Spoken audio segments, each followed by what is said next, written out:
All right, so today I want to share something with you that is pretty incredible that actually happened after the last video that I shot. Someone reached out and I did a astrological birth chart reading on her.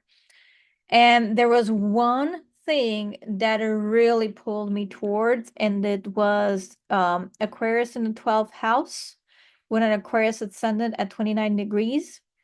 And this Saturn Chiron conjunction in Pisces in the first house. Okay.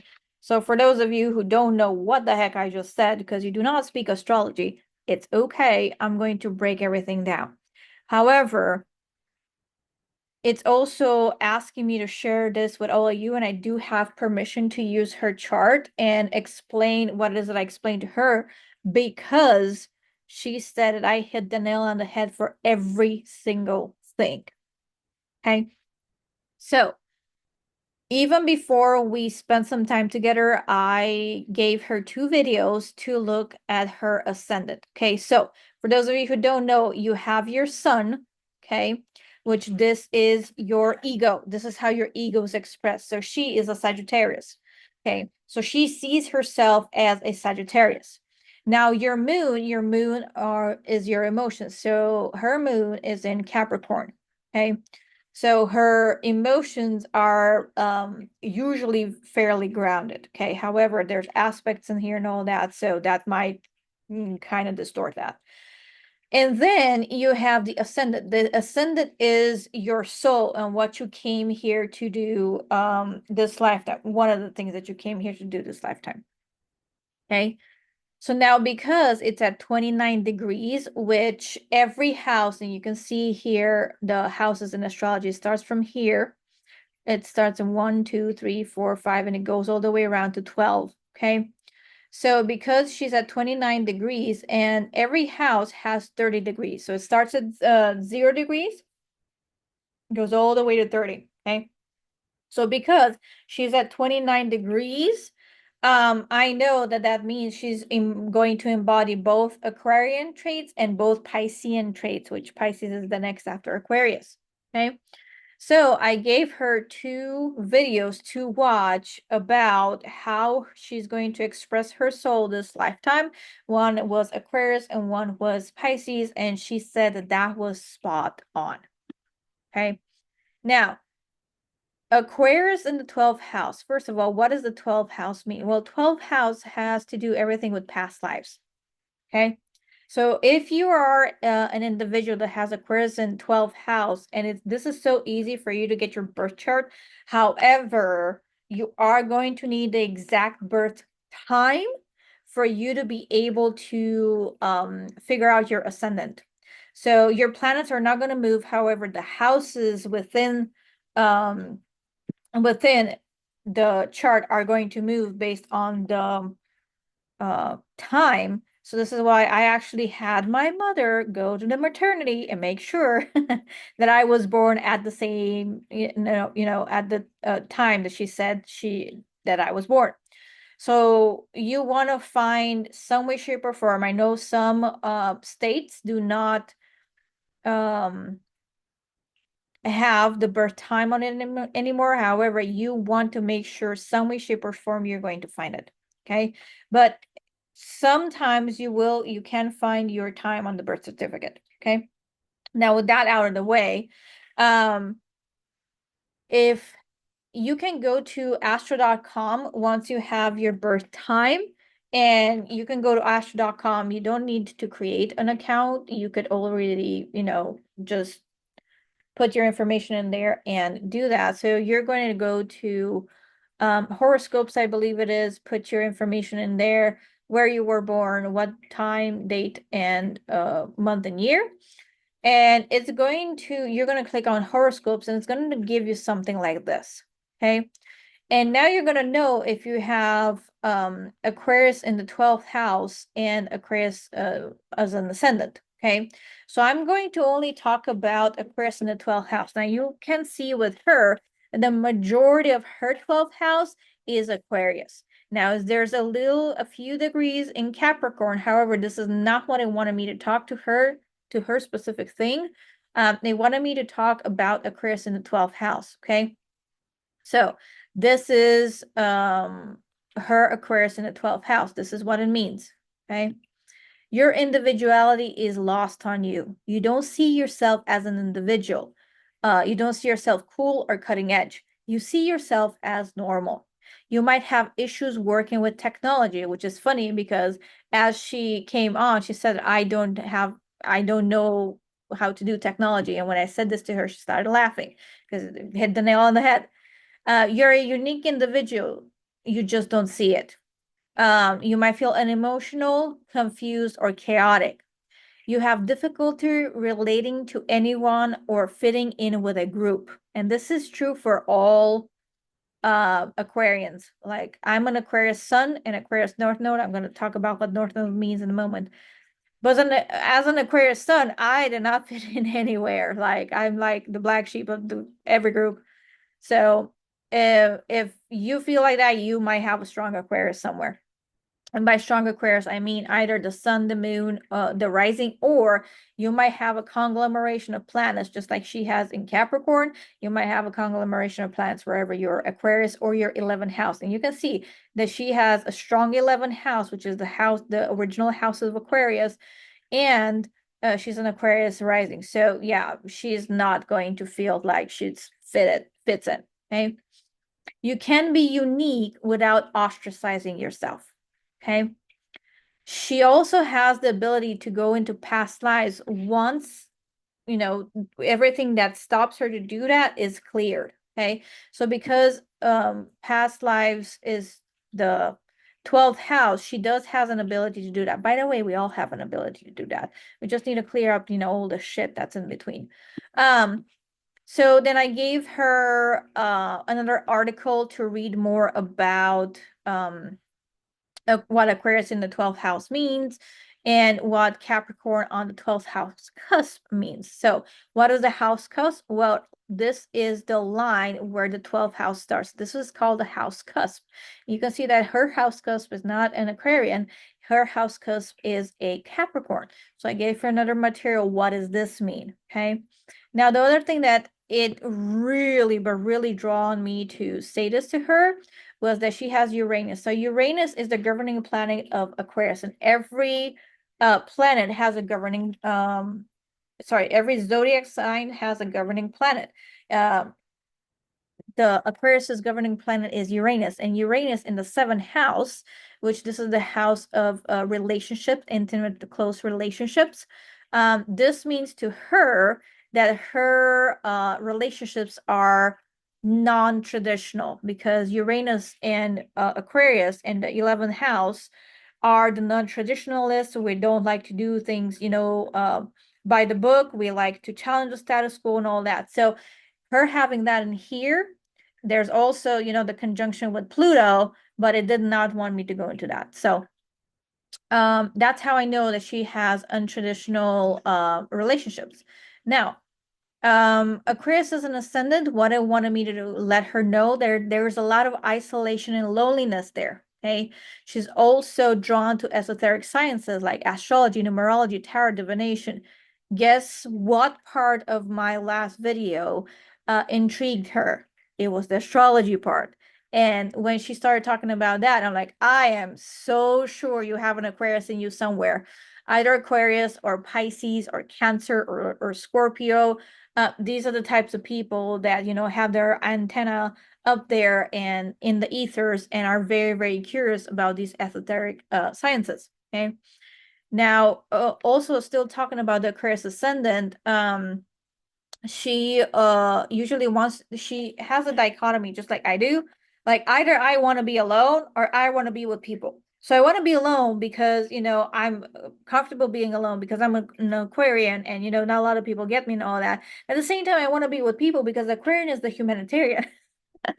So we have this push and pull between wanting to be with people, not wanting to be with people, The other thing with an Aquarius ascendant that you're going to probably ask yourself is, who are my people?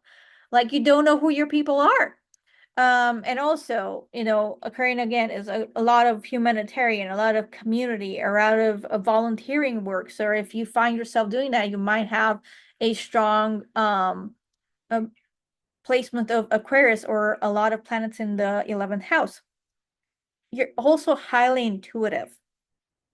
Okay. You're very, very intuitive. If you have Aquarius very strong in your chart, you're highly intuitive and you can tap into the collective.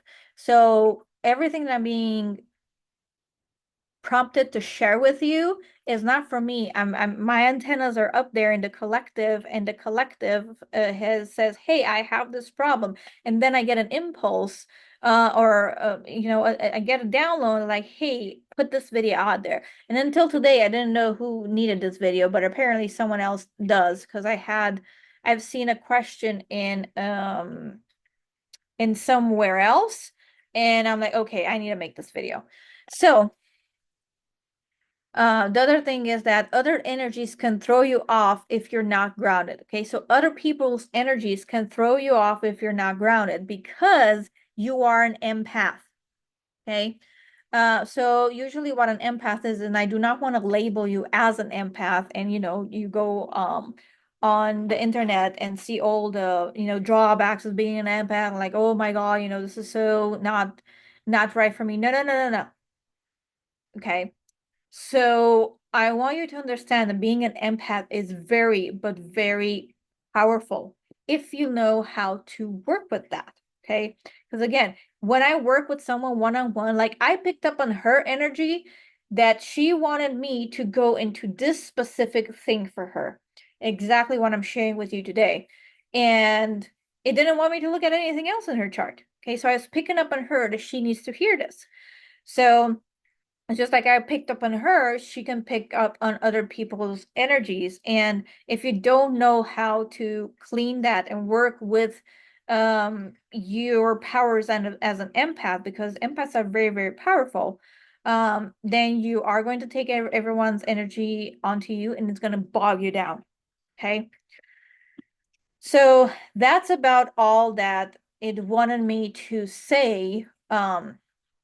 For that. Now it wanted me to go into Chiron. So this Chiron is over here, and I'm actually going to share with you another picture so you can see exactly what I'm talking about. So give me one moment. All right, so this is what we're going to talk about next. So you can see Chiron in here at 17 degrees is the little K over here. You can see it's in Pisces, and you can see it's in the first house. So first of all, what is Chiron? Well, Chiron is a little asteroid, and there's a lot of mythology around how Chiron got to be Chiron and all that. However, it's also called the wounded healer, okay? So this is the wound, and we all have it in all of our charts. This is the wound that you agreed to come into this lifetime with, okay? You agreed to work on this, okay?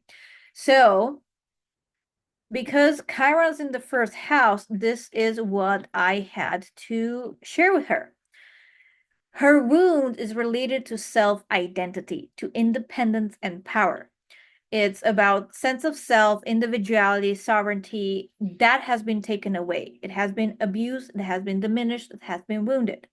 It's a feeling insecure, vulnerable, powerless, weakened. Your body or mere existence feels vulnerable. Okay. You might be physically tall, yet you feel like you're tiny and small. And she actually said this to me that she feels really, really tiny.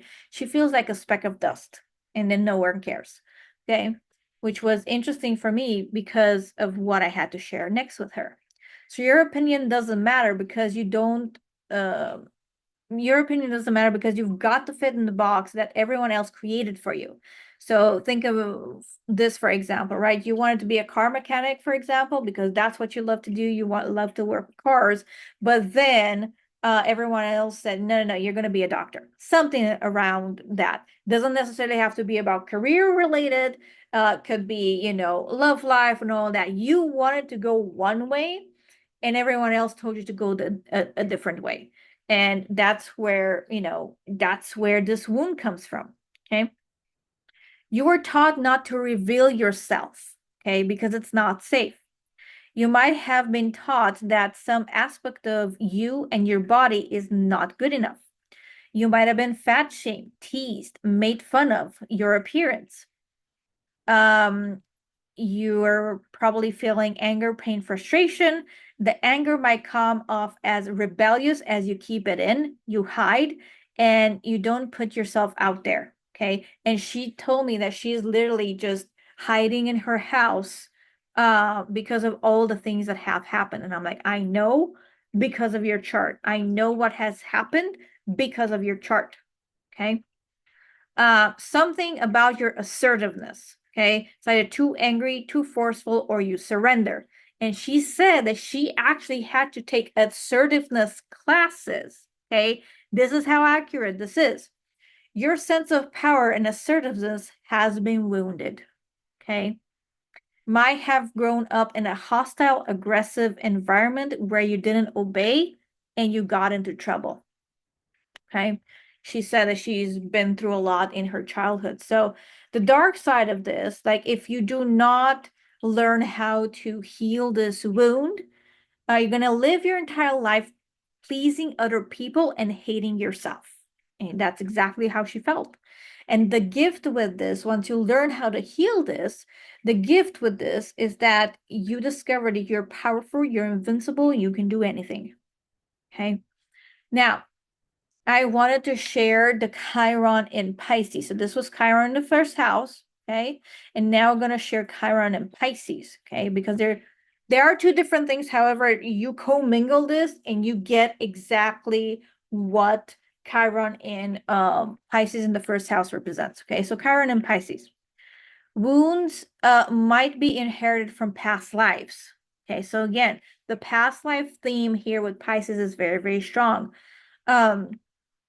Then there is some optimism in there. However, there's also night terrors. And I know she has night terrors because I've asked her. And usually when you have night terrors, is because of is because of past lives.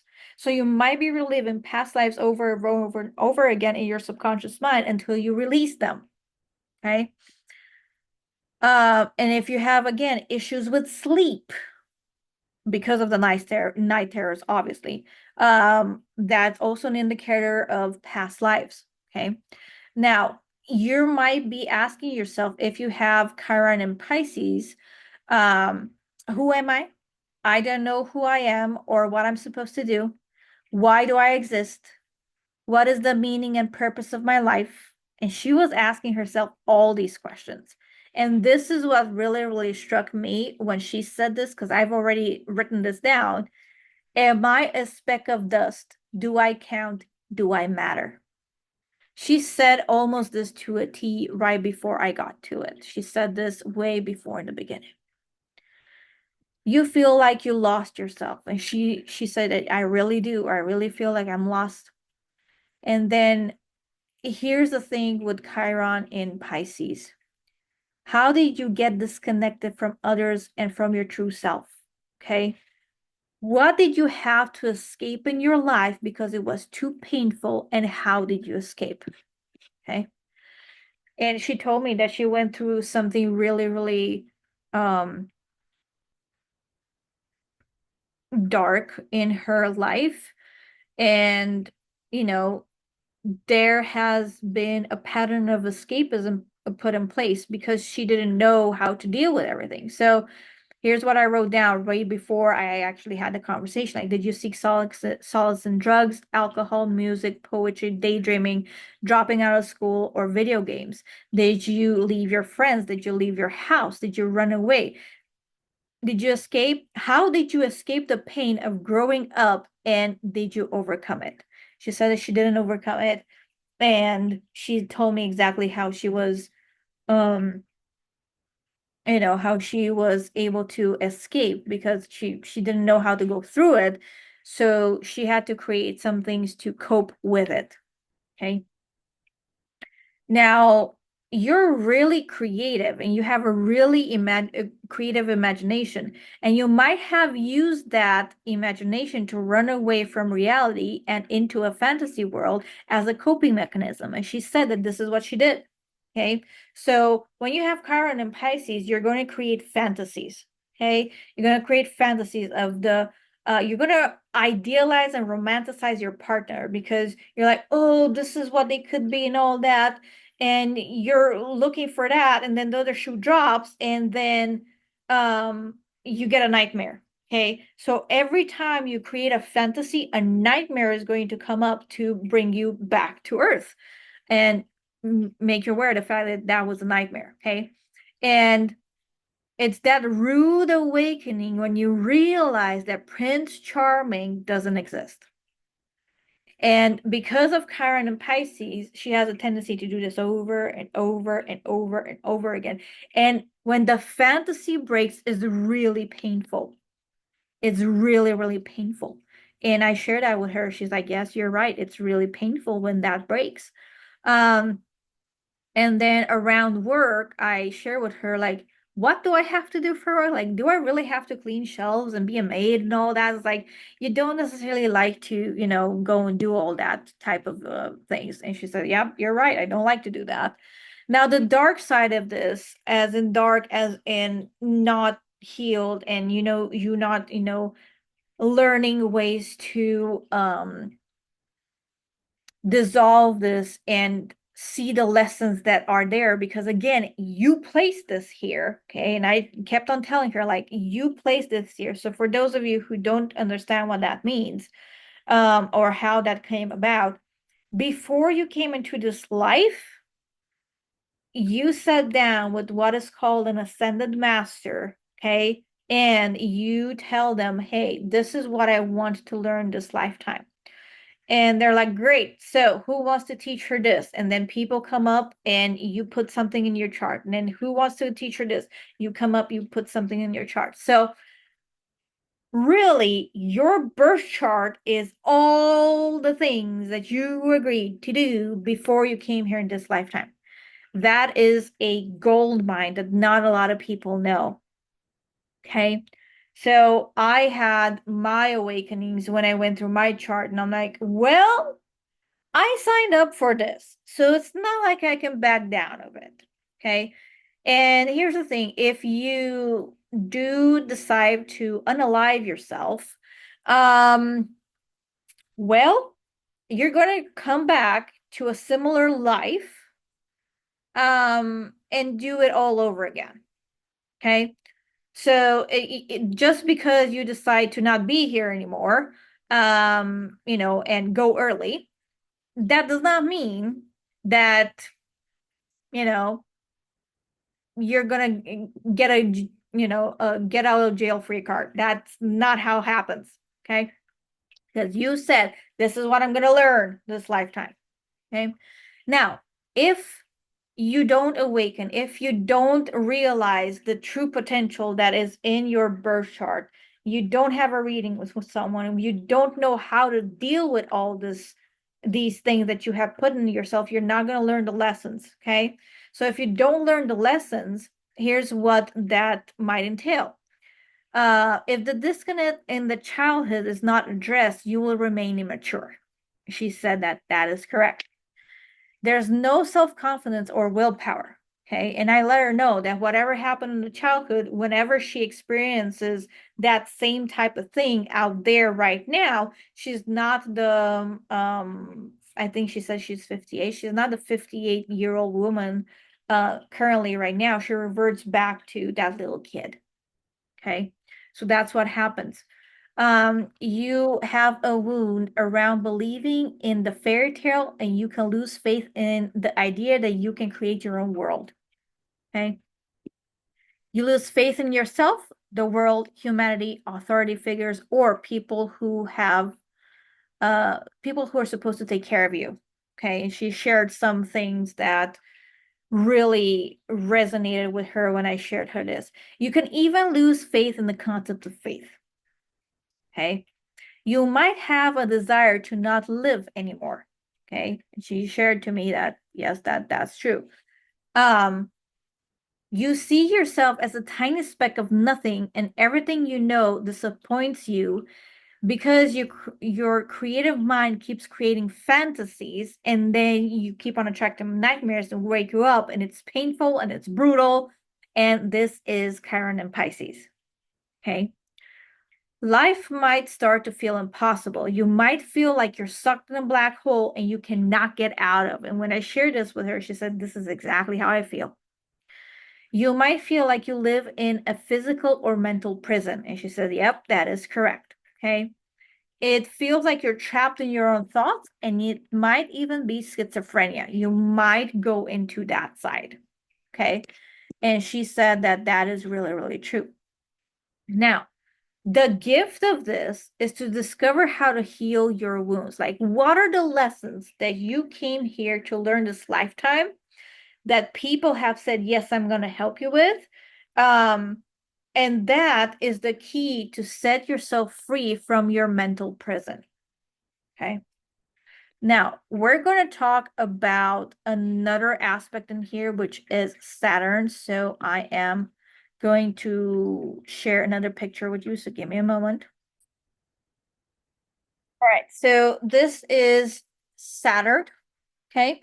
And again, we're going to look at the first house and at what it means when it's in Pisces. Now, before we get into the specifics, I want to share exactly what Saturn is, so you kind of get a little background of it. Now, Saturn is the governing planet of Capricorn. Okay, so remember that every planet has a zodiac sign that it's attached to. So Saturn governs Capricorn, and Capricorn is considered the father of the zodiac.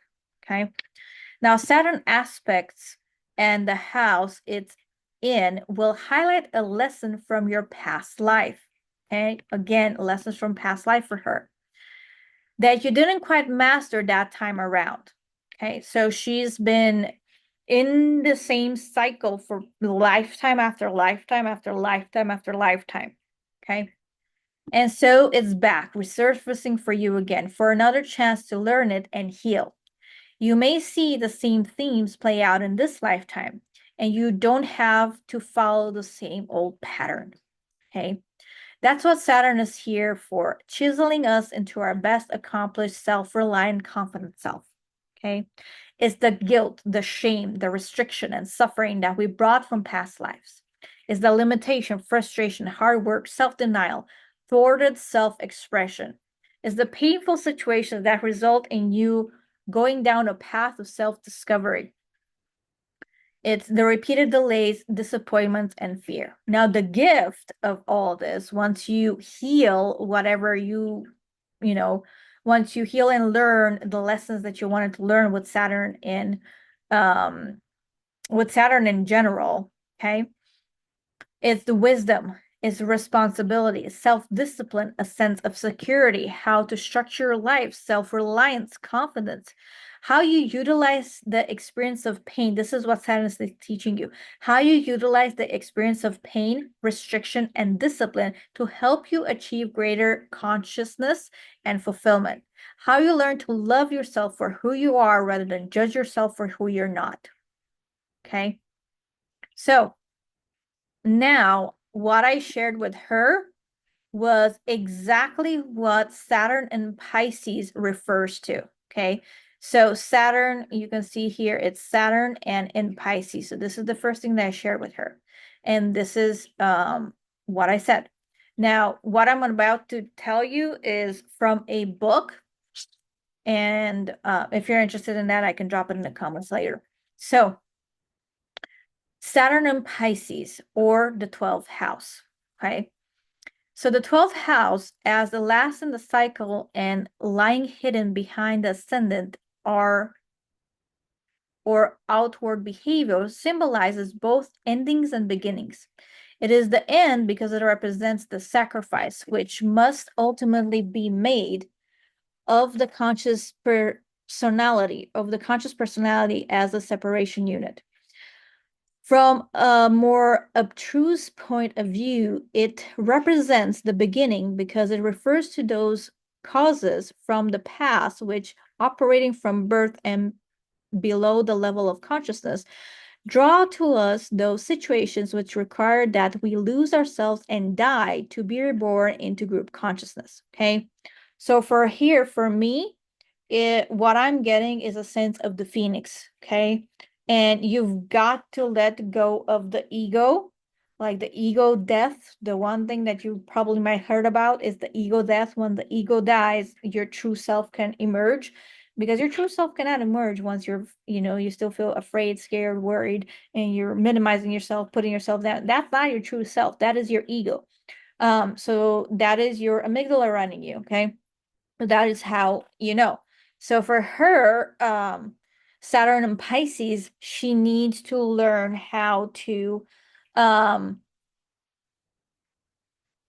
go and dissolve everything that had happened to her. And the other thing that I didn't say, that Saturn in water placements, which is Cancer, Pisces, or Scorpio, wherever you have it, you said to yourself this lifetime that you're going to come here and master your emotions. Okay. So that is a very important thing, because just by me seeing where your Saturn is and what element, and there are 4 different elements in your zodiac sign, there is earth, water, air, and fire. And with her Saturn in Pisces, she said that she's going to master her emotions this lifetime. Okay. Moving on. From water, all life comes, says the Quran. And this house, reflecting Pisces and Neptune, again, Pisces is governed by the planet Neptune, the ancient god of the waters, suggests that plane where life, undifferentiated and without individuality, first sprang, and where, wise with the lessons of individual consciousness, it must eventually return. Okay. So it wants me to kind of share with you the layers of the universe, which I'm going to try and put it in as layman terms as possible, because this is a concept, not a concept, but this is something that it kind of took me a while to understand, and some of the dimensions I still don't understand to the fullest. So there's the first dimension, where the first dimension is unity. Okay. As the first dimension is unity, there's nothing happen. And also when there's no challenges, there's nothing to help distort the unity, there's no growth. Okay. So because of that, I don't actually remember how the story goes, but because of that, because there was just unity and there was no way to grow, the universe divided into 2. Okay. Now you have the positive and the negative. Okay. This is duality. And this is what we're all going through in the 3D. Okay. And yes, we are in the third dimension. So in the 3D, we actually encompass 2D as well, because this is the law of duality. You can't have positive without a negative. You can't have an up without a down. You can't have a left without a right. Even though a lot of people want only positive, no negatives. You cannot do that, people. Okay, so stop trying to do that, because you're not going to have it. And you only want good things happen to you without the bad things happening to you. And when you want that, guess what you're going to attract? More damn nightmares. Okay, so stop that. Now you have, from the positive and the negative, you're going to find a third point that is neutral. Okay, and this is the 3D. In the 3D, we have the ability to see the positive and see the negative, because every positive has a negative, every negative. Hold on, slow down. There's a lot it wants me to tell you. So every positive has a negative. You might just not see it. Every negative has a positive. You just might not see it. And when you see both the positive and the negative, you're going to create a third point that is neutral. And you can see this at the very atom base levels. I do not have all my atoms names in place right now, so to share that with you. But at an atom level, I think it's a proton. I'm not gonna go there. Like I'm not sure. I'm not sure about that. But you do have the positive and the negative, and then there's one that's neutral. Okay, this is our 3D right now. Okay, and you have the possibility to transcend that. Okay, so when we when we decide that we do not want to be on Earth anymore, okay, then we're going to go into eternity, which is the fourth D, okay? And if you've ever had dreams about a person that just recently passed away, that means that they transition from the 4D, which is eternity, and there is no concept of time, space there. Like there's no, past, present, and future. There's nothing like that. Past, present, and future in time is just a concept made by man. Okay, because our brains cannot wrap around ourselves, cannot wrap around the fact that there is no time and space. Okay, 3D, past, present, future. 3D, height, length, and depth. That is 3D. Okay, this is where we live. Okay, then you have eternity, which is 4D, and then you have 5D. Okay, the fifth dimension is that is where people go, where you when you start dreaming of people, you know that they made it to 5D. Okay, then 6D is where the angels hang out. 7D, seventh dimension, I think, is their archangels. I forgot what the 8D is.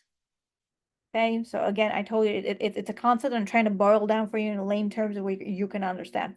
Forgot what the AD is, so I'll need to go back and figure that out. But then there's a 9D. Okay, in the ninth dimension, you understand that you are God. Yes, you heard that correctly. You are God, and you are the creator of your own life. Okay, so even the life that you have today, you created. How?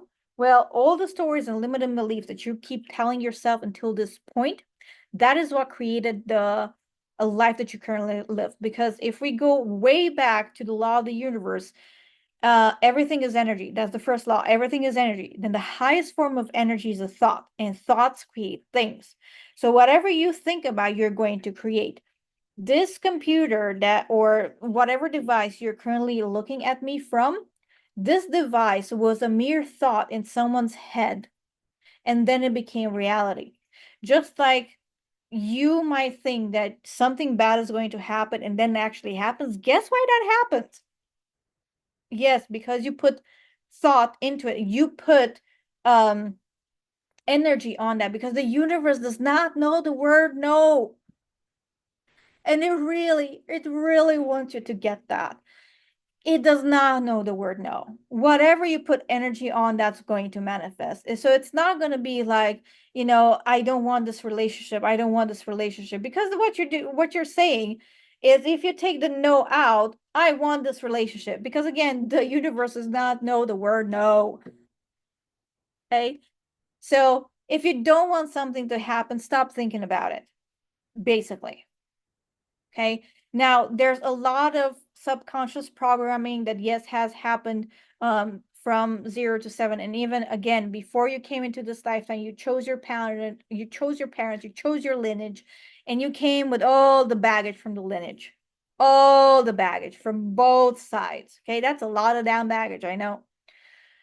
And then from 0 to 7, this is where you're more susceptible to get your quote unquote programs, because of the two people that are probably with you the most, which is usually mom and dad.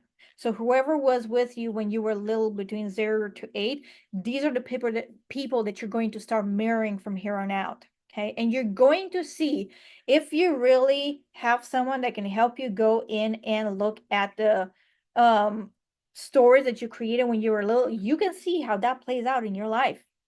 Like every client that I take through this process, and we go drill down and find the moment, and I have them listen to everything that they were thinking about in that moment, and then I share it back with them, and I ask them, how does this play out in your life?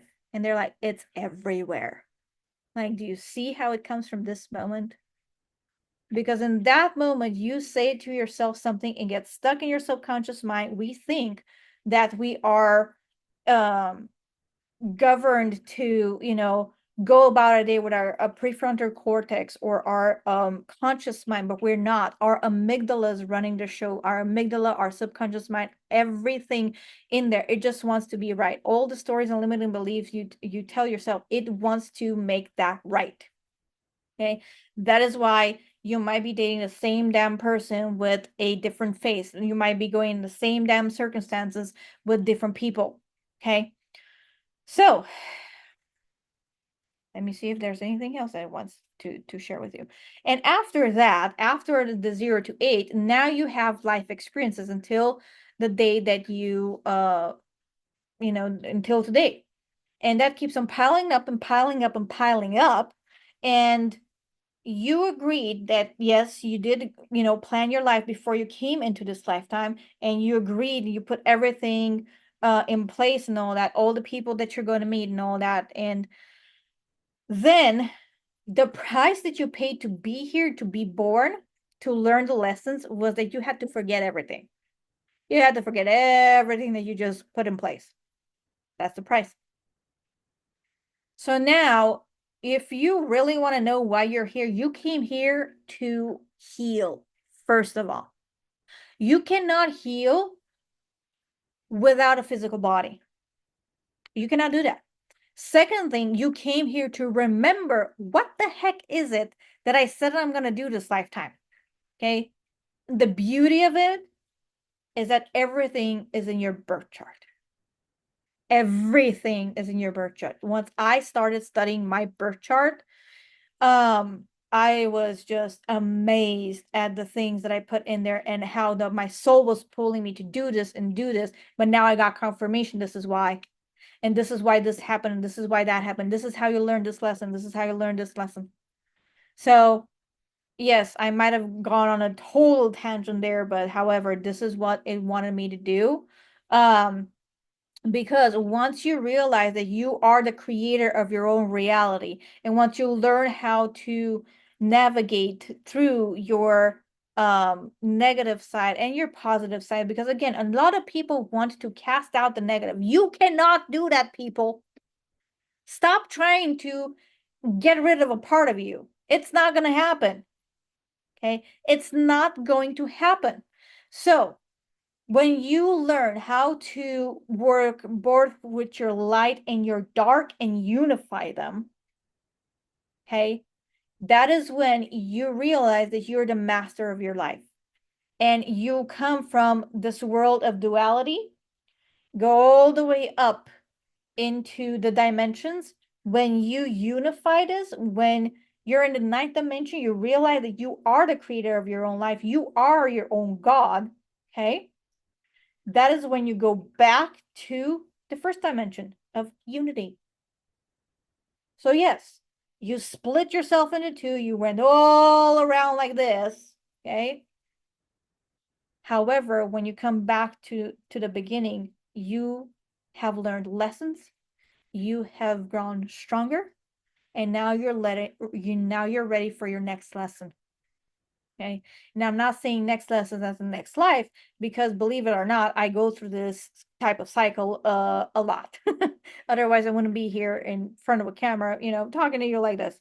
Because I've had to go through a lot of these cycles to just be able to talk to you today. Okay.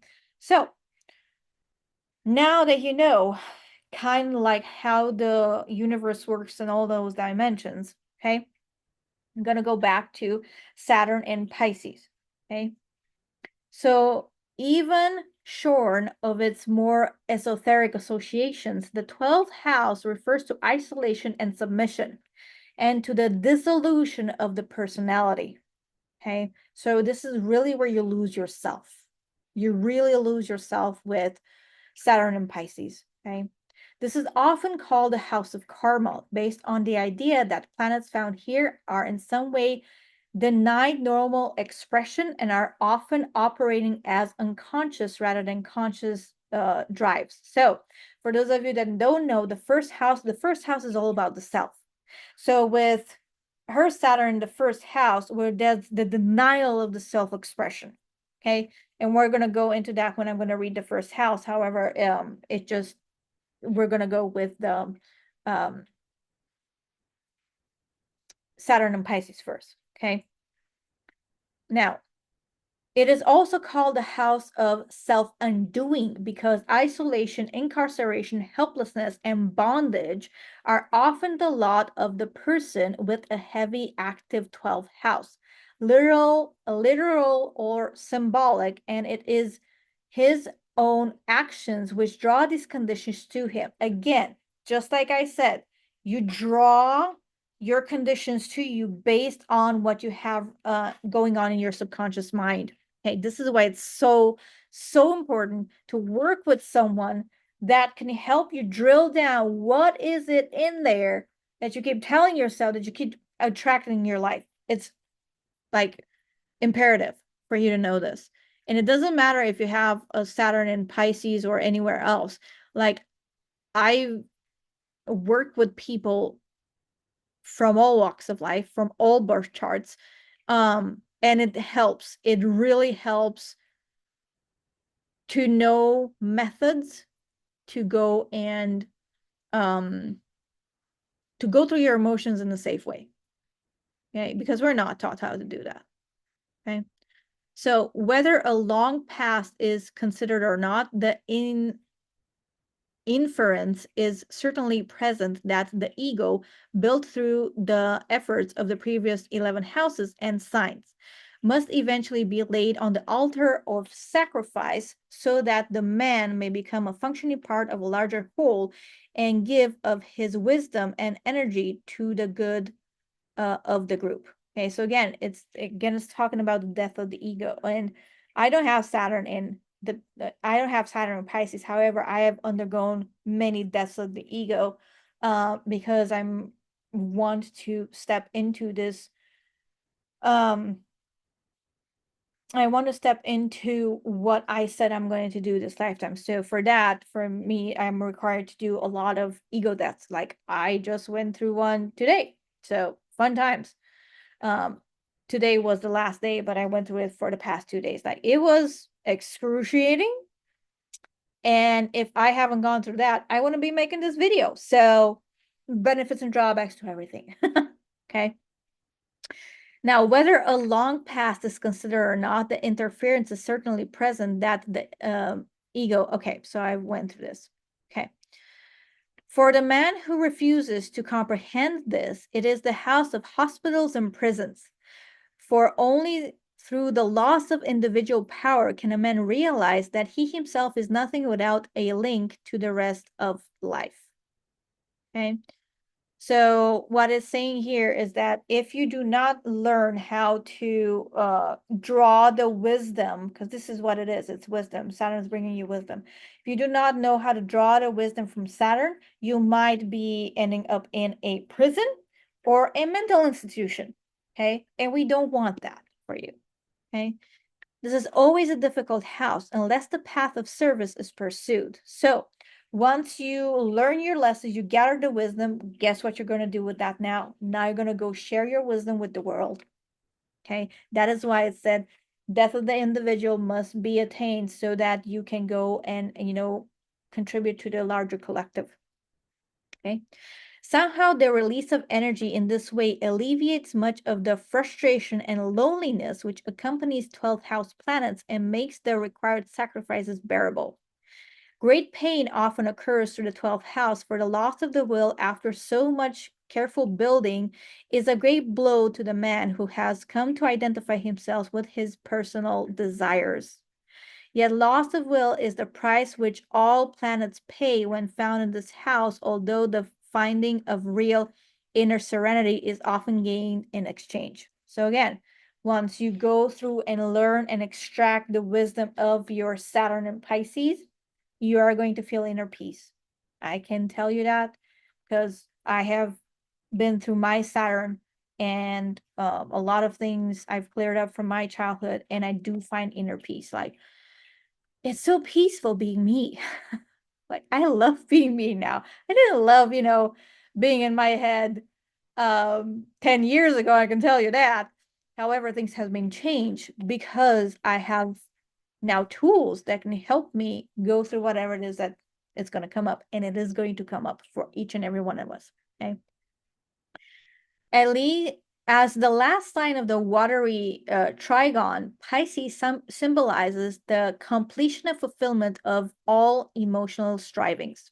Unity, not with another person, but with life itself. Okay, so this is unity from within. So everything that you want to manifest out there first has to be manifested within you. Okay, and Saturn is teaching you how to unify yourself. Okay, this is the mystical marriage, and it is most difficult for the average man, centered in his personality, to deal with. There is no battle required, okay? So I beg to differ, because the biggest battle that you'll ever face in your lifetime is the battle with you. Okay? Only, okay, I will say only devotion. No. Again, you could be devoted to learning who you are and mastering your emotions, which is what I kind of do.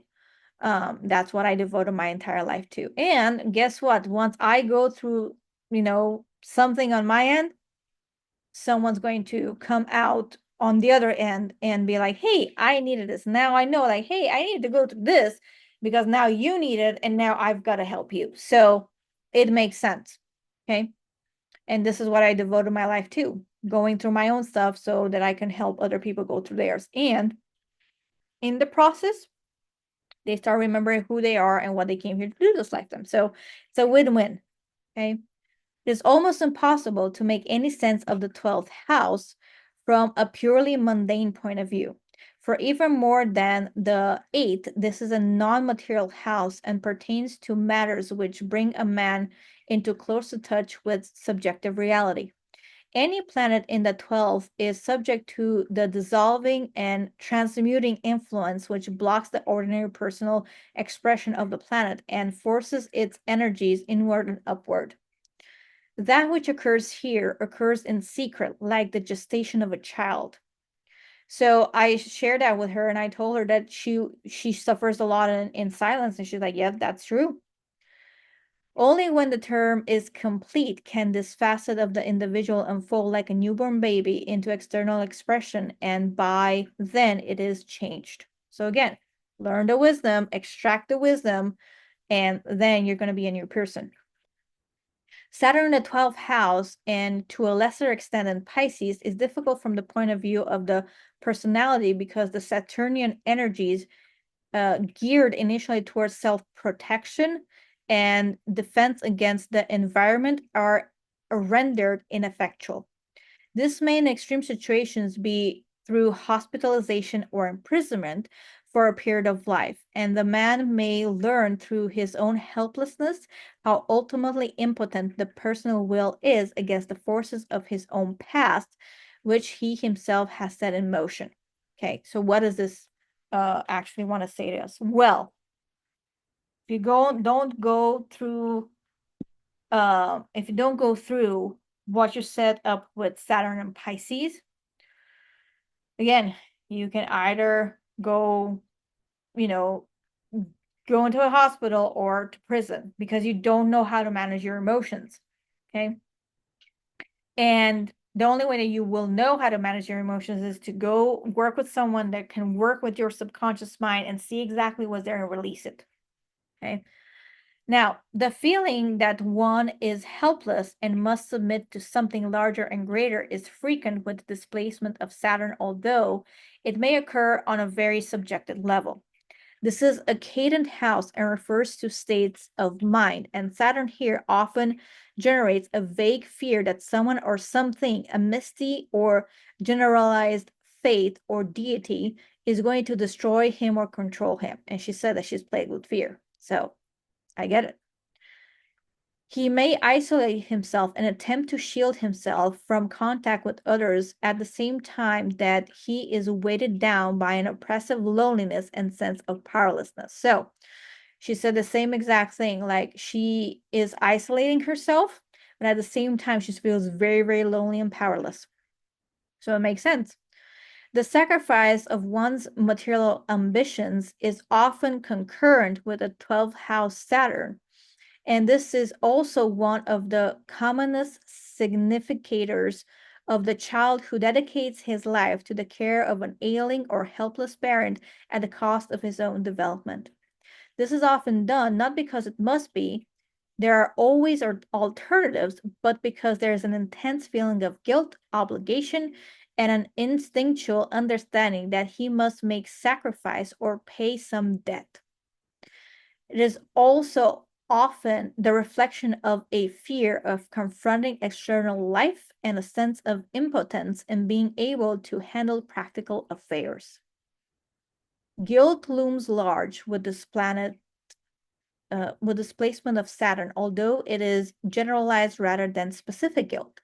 It may cause a man to seek penance through solitude, or there may be religious penance in the literal sense, resulting in the monk or the nun. It may be apparently involuntarily penance, as this is the case with incarceration, but the man himself chooses this course, although he may not consciously believe he will have to pay. It may result in sickness or withdrawal from conscious awareness through drugs, alcohol, or insanity. And she said exactly what she's doing to hide from this and being able to cope, so it makes sense. Or it may be much more subtle and less drastic, as it is the case of a man who is always alone and always feels separation from the rest of humanity and the rest of life, no matter how many people he surrounds himself with. And she said that that's spot on, because it doesn't matter how many people she has around her, she's always going to feel lonely. Okay. Typical Saturnian ambivalence occurs with a 12th house Saturn too, and there is both a compulsive fascination with and a great fear of losing one's identity and individuality. That's why she keeps on saying, I don't know who I am. But whether the specific mundane situation which is reflected, the individual is generally called upon at some point in this life to endure helplessness and aloneness and the sacrifice of his control. So I let her know you've got to get out of control, and you've got to work with someone that knows how to help you through this. When this occurs on an inner level, the individual is frequently unable to communicate his feelings to others, which may increase his sense of isolation.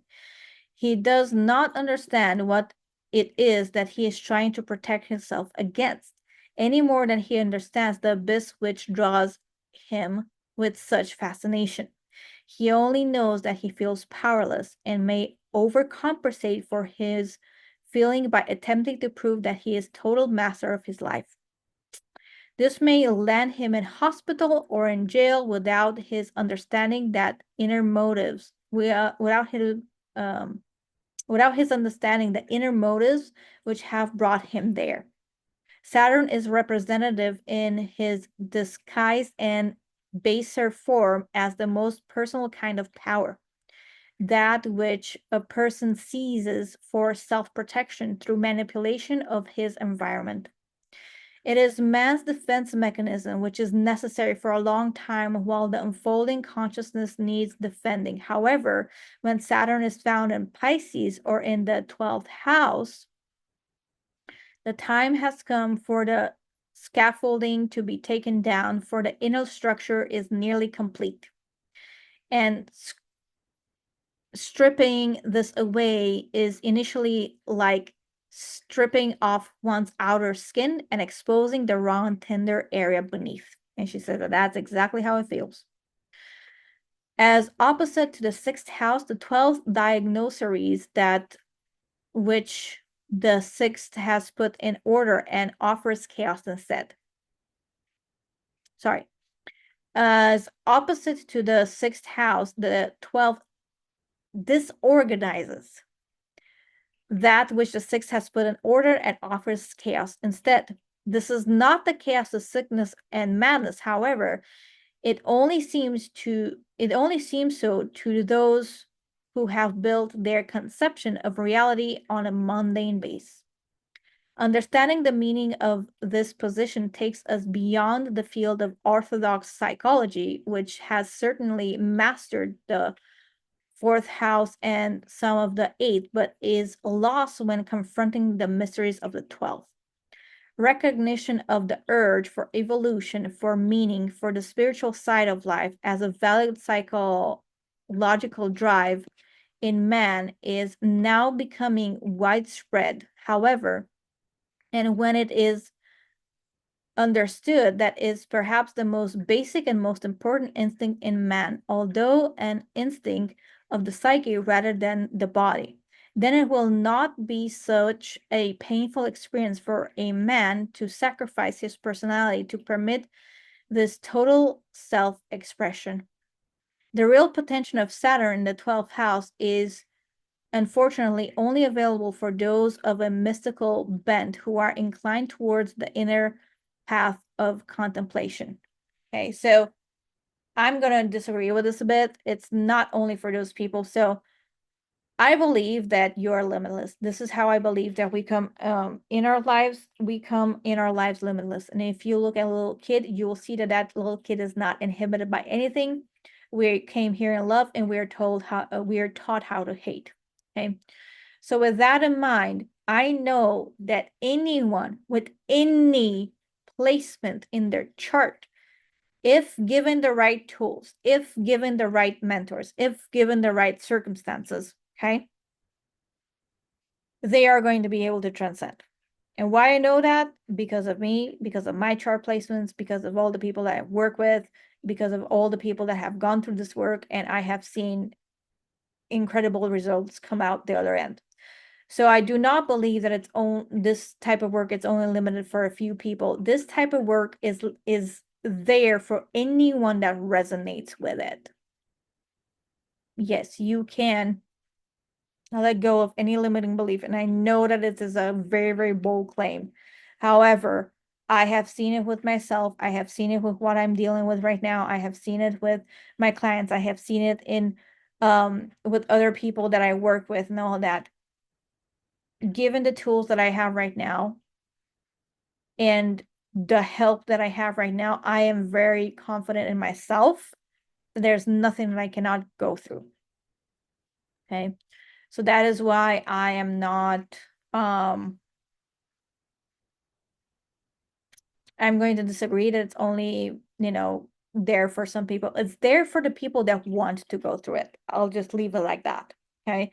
Because I cannot help someone if they do not want any help. That's another thing. Okay. Just putting this out there. Okay. Okay, to them, it is the final sacrifice of the sense of separateness and is willingly undergone because it is the last door between man and his freedom. So again, once you go through and dissolve everything, you are going to face an immense sense of freedom. I have seen and I have talked to people that have gone through similar practices with in other places, and that's exactly what they say. Like, I feel free now. Like, yes, you do, because you're not holding on to things that you do not need to hold on to. Yes, it did serve you up until now, and it doesn't serve you anymore. So let it go. It depends in the end on one's perspective. Trying to hunt Saturn down through the mazes of the unconscious is difficult enough in the 8th house, where there are still some personality links, but the 12th is worthy of the soul, is wholly of the soul, and analysis does not help understand unless it is backed by a knowledge of man's innately spiritual nature. Again, I believe that everyone can do this. Like literally. And I have seen some quite interesting cases. The gold available from a 12th house Saturn is the power to serve, not to do good, which is not service at all, but to experience the sense of unity, which the mystic is forever seeking, and the sense of responsibility and detached love which accompanies this unity. This will, of course, make no sense to the early man and may offend more pragmatic astrologers, but the fact remains that the 12th house has not yet been satisfactorily explained any more than has the nature of man. It may be that scientific evidence piles up slowly but surely in demonstration of the occult teachings of the past The interrelationships of all living things and their essential underlying oneness will be a fact on the objective plane, as well as a subjective experience on the part of the mystic. Saturn in the watery signs and houses is worthy of first place because it is in this area that he displays his greatest ambiguity and also his greatest emotional suffering. As man is only now beginning to learn how to think objectively as a group, and as the majority of people are still polarized in their feeling natures, Saturn in water is responsible for a great deal of the loneliness and isolation so apparent at the present time. It is of some help for the individual who has Saturn in a watery sign or sign to recognize in a watery house or sign to recognize that his potential in terms of inner peace, understanding, and wisdom is as great as his potential for despair if he will only turn inward to the realm of the feelings and of the unconscious. So what this wants to say is that, again, if you learn how to extract the wisdom from Saturn, okay, and go within and learn how to do all of this, it's either, come up with the wisdom, come up on the mountain of wisdom, or, go into the pits of despair. Okay, either or, you choose. So now we did Saturn in Pisces. So now I'm going to read you Saturn in the first house, and the first house is Aries. All right, so we just been through Saturn in Pisces, and we're going to read Aries now because Aries is in the first house. Okay, so if you look at the normal birth chart, you're gonna see that it starts with Aries, goes to Taurus, Gemini, Cancer, Leo, and so on and so forth. However, when you put your birth time in there, you're gonna see that the houses are not going to match necessarily the sign, the zodiac signs and all that. So usually we have Aries in the first house. However, she has Pisces in the first house. So we are going to go and read what Saturn in the first house or Aries means to her. Okay. So the first house is usually considered to describe the physical body of the individual, the personality with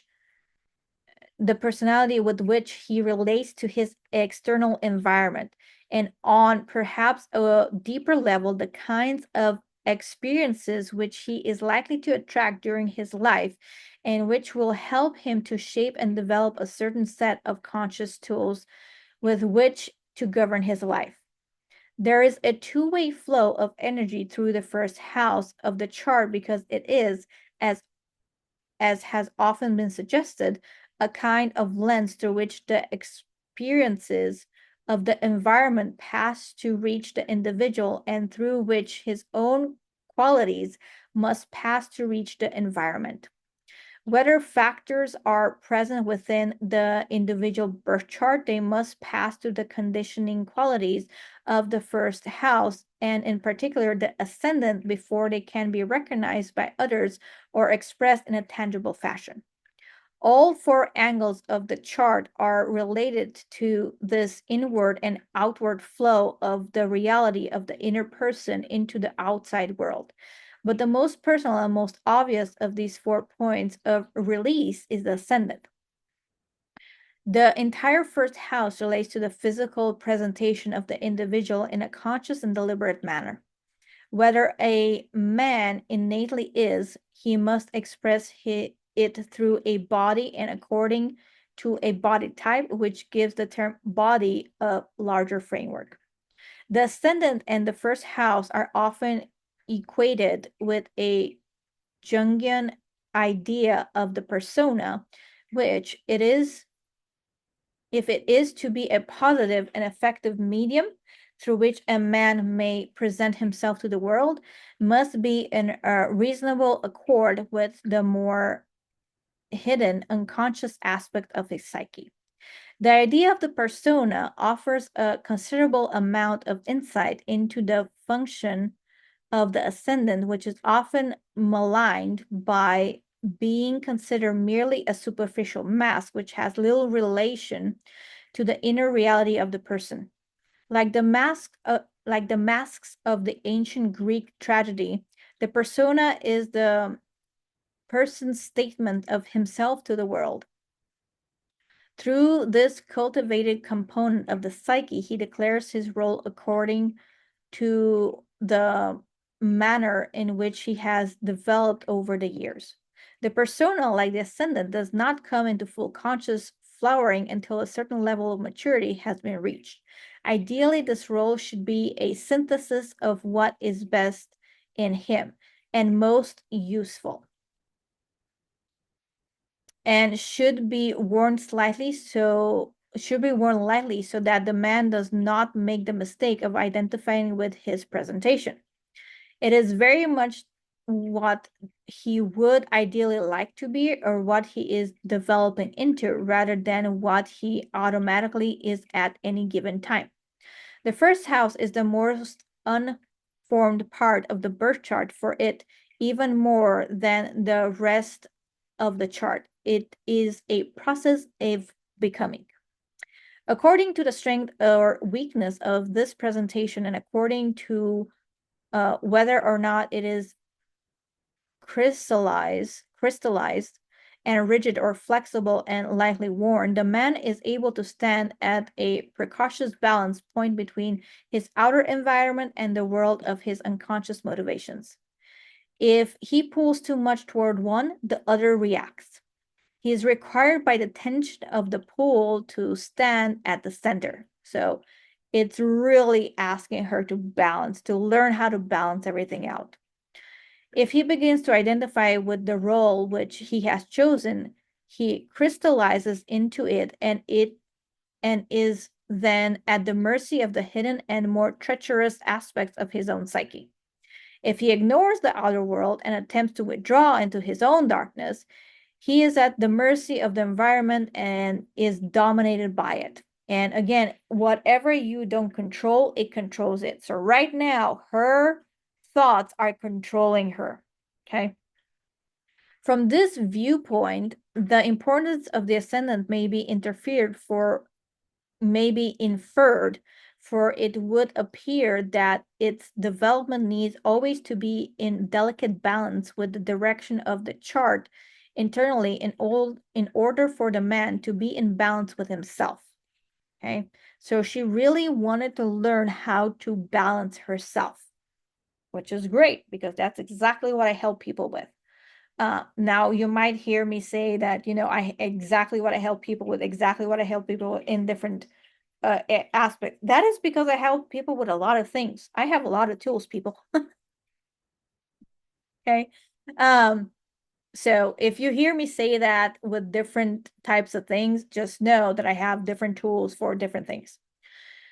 Some idea of the effects of the Saturn in the first house of the natal chart may be seen in his psychological adjunct to the traditional astrological interpretation is considered. Saturn's traditional associations with crystallization and identification with mundane values suggest that one of the most frequent psychic effects of this position is left unconscious. It's a crystallization of an identification with one's mask, with a consequent inner vulnerability to moods and effect, and a great difficulty in expressing the inner person to the outer world. And she said that, yeah, she does have a very hard time expressing herself. The mask becomes a prison and cannot be torn away. And behind it, the man slowly suffocates. So again, if you don't know how to get out of your own way, basically, seek help. Okay. And I also told her that I'm sensing that she has seeked out help, and she said that she has. And at the same time, therapists are not going to help her because, and she said that it doesn't do necessarily a lot of good. because only therapists that know the tools that I have, and I have had another client that I've been working with for almost 2 years now. She has a therapist friend, and when she shares with her therapist friend what she has been through and all that, she's like, I cannot go that deep with my people. And what prompted me to share with her is like, you can only go as deep as you go with yourself. Period. So when a psychiatrist or, you know, someone that works with people tells me like, hey, I cannot go as deep with people as you go, that generally tells me that they're not doing the work on themselves. Because the reason I'm able to help other people in the depth that I'm able to go with them, yes, it is first of my Pluto placement in the first house in Scorpio, which helps me go deep in the waters with them. And at the same time, um, it's because I do the work with myself. Like I go through my stuff and then I attract people that need the same thing. Um, so again, I do think that every one of us can overcome whatever is there. It doesn't matter how big, small you think it is, because again, there's no good, bad, right, or wrong. There are just things there. Okay. And again, no event has an inherent meaning. We assign meaning to it, just like there's no such thing as abuse. Okay. Because abuse, if you actually look at it, you can boil it down to a series of traits, actions, or inactions. And once you know, put that down there, you can then go see where you have done it and you can own that trait. And, you know, I have had my own stories of where I perceived that in my family, and at the same time, doing this method and going through it and dissolving it, I can see exactly why that happened. I can see exactly why it happened in that way. And I can see exactly what the stories that I created and how it showed up in my life. So again, there are tools for this, and there are some people that know this, some therapists, some psychologists, not a lot, but there are some that know these tools and they do apply them in their practice, and that's how they're able to go deeper with their clients. Okay. So one of the main qualities which appears to accompany Saturn and Aries or in the first house is lack of self-assertion of a positive kind. There's often a need to enforce one's will and to control the immediate environment, but rather than being the spontaneous and self-confident assertion of the individual, this is more of a defensive maneuver which sometimes attempts to attack first because it is fearful of attack. Okay. Sometimes the need for control is expressed in a subtle and indirect way, so that solutions are manipulated without any real evidence of aggressiveness. This is the characteristic coupling of need and fear, which is so often found with Saturn. The natural shyness and stiff awkwardness of Saturn is expressed more obviously with this placement than with any other. Although the individual often learns during his life to cultivate a smooth, cool, and polished surface. Saturn conjuncting the ascendant is frequently concurrent, so she doesn't have Saturn conjuncting the ascendant. Some of them might said, some of them might not. I don't necessarily think that is there, because a conjunction should be no more than 10 degrees, and her ascendant is at 29 degrees, and her Saturn is at 10. So for that to actually be conjunct, the ascendant needed to be at 30 degrees or Saturn needed to be at 9 degrees. That's the most that I would give it. So she doesn't have Saturn conjunct. However, your Saturn might be conjunct the ascendant in the first house. And if that is true, well, this is what it is. Saturn conjuncting the ascendant is frequently concurrent with a difficult birth, usually physically, but sometimes psychologically as well. And this curious coincidence occurs too often to be a real coincidence. It is, moreover, reasonable to assume that the natural reluctance of a person with Saturn in the first house to expose himself to the outside world might even extend to birth. Okay. It is common with a first house Saturn for the individual to learn from childhood that it is costly to get too involved with life. And there is a basic weakness in the persona which causes him to identify both too much and too little with the outward shell of his personality. He is therefore vulnerable to attack and control from the outside and generally knows it. And much of his life may be spent in devising ways of protecting himself so that the extent of his vulnerability is not discovered. The persona with Saturn in the person with Saturn in the first house is often high in suspicion and low in self-confidence. And he looks out at others from behind an intangible but often very powerful barrier that effectively isolates him from the real impact of life. He may sometimes be burdened with chronic ill health, particularly as a child when he has not yet learned other means of successful withdrawal from the arena. He often has little faith in himself, but the self with which he identifies is the mask rather than the total psyche. From the deliberate withdrawal from the roots of his own psychic life stems the curious life lessons and dryness, which is so often observable in the person with this placement of Saturn. Okay. Saturn is considered to be in fall in Aries. Okay, so what does that mean? Some planets, okay, so all the planets have placements where they feel good, so to speak, and placements where they feel not so good, and placements where they do not feel good at all. Okay, so Saturn in Aries, the fall means that it does not feel good in here. Saturn feels really good in Capricorn because that's the planet that it that is the zodiac that it governs, and Aries feels good in Mars. Okay, Mars feels good in Aries, so it's the planet that governs the zodiac sign attached to it that feels good in it. Then there's like neither or, and then you have that it does not like it. So Saturn does not like it in Aries. Okay. And from this, one might deduce that this is a difficult position for him and one which is not easily carried. Possibly the most difficult side of it is the tendency to be cut off from both the flow of outer life and the flow of inner life, so that the individual is stranded in a very small and very arid area of his psyche, difficult to reach and unable to touch the mainspring of purpose and meaning which would enable him to face the outer world with courage.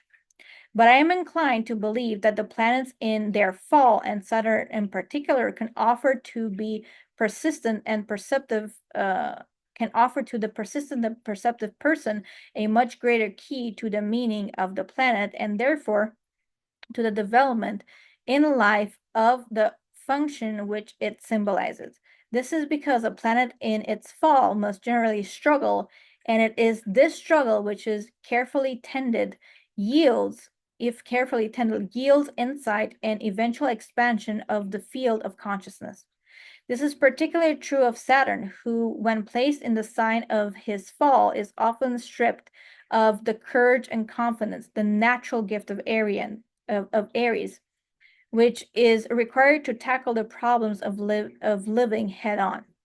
Yet the thing he wants the most is joy of being free, of being first, of exploring unknown regions and meeting unknown challenges and reveling in the innate realization that his existence is guarantee enough of his purpose.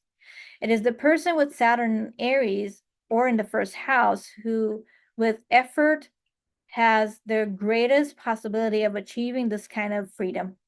Saturn may overcompensate with this placement as much as with any other. Consequently, there are usually two distinct kinds of reaction to the struggle between the desire to challenge and experience life to the fullest and the fear of being hurt, dominated, and crushed by the forces of a hostile environment. The man who perpetually effaces himself to avoid a struggle and who backs away from the situations which might call for strength, assertiveness, or direct confrontation, expresses one kind of unconscious Saturnian reaction. He often has no temper and rarely displays anger. But this can be very hard on the physical body because the natural tendency toward irritability is turned inward against oneself. So, whatever you don't do outside to the world, you do to yourself. Okay? And the other thing is when you don't know how to work with these energies, and yes, we are going to go through life because we've designed life in a way to teach us lessons. So yes, you're going to go through struggles, you're going to go through obstacles, through challenges and all of that. Okay. So when that happens and you do not learn how to express that and how to go through it, then you internalize it. And what happens if you keep on doing this over a long time? Well, if eventually your body starts breaking down, it starts breaking down to a point that you're going to experience cancer, autoimmune disease, and all that. Okay. So just wanted to let you know that this is what is going to happen if you do not start learning how to go through everything that you've been through through up until this point, and you keep on stuffing it down in there. Okay. This position is often connected with symptoms of a psychosomatic kind, such as migraine headaches, which are often linked with unexpressed anger and frustration. The self-effacement of this expression of Saturn is not truly humility, but is rather a fear of entering the fight because of the inner certainty of losing it. There is often great emphasis on being unselfish. A favorite keynote of Saturn in Aries or in the first house. But to be unselfish, one must first have a self to give away. And when I said that, she said, yeah, I have no clue who I am. And the difficulty with this placement is that in the beginning, until the individual comes to terms with his fear, there is no real acceptance of or expression of the self in the first place. So again, she really, really has to go through it and discover who she is. Like that is what she said she's going to do this lifetime. Saturn in the first house often feels that he is never able to have what he wants, that life is forever thwarting his desires. This is largely because he does not ask for what he wants, or if he does ask, then it is with the concurrent feeling that he does not actually deserve a reply.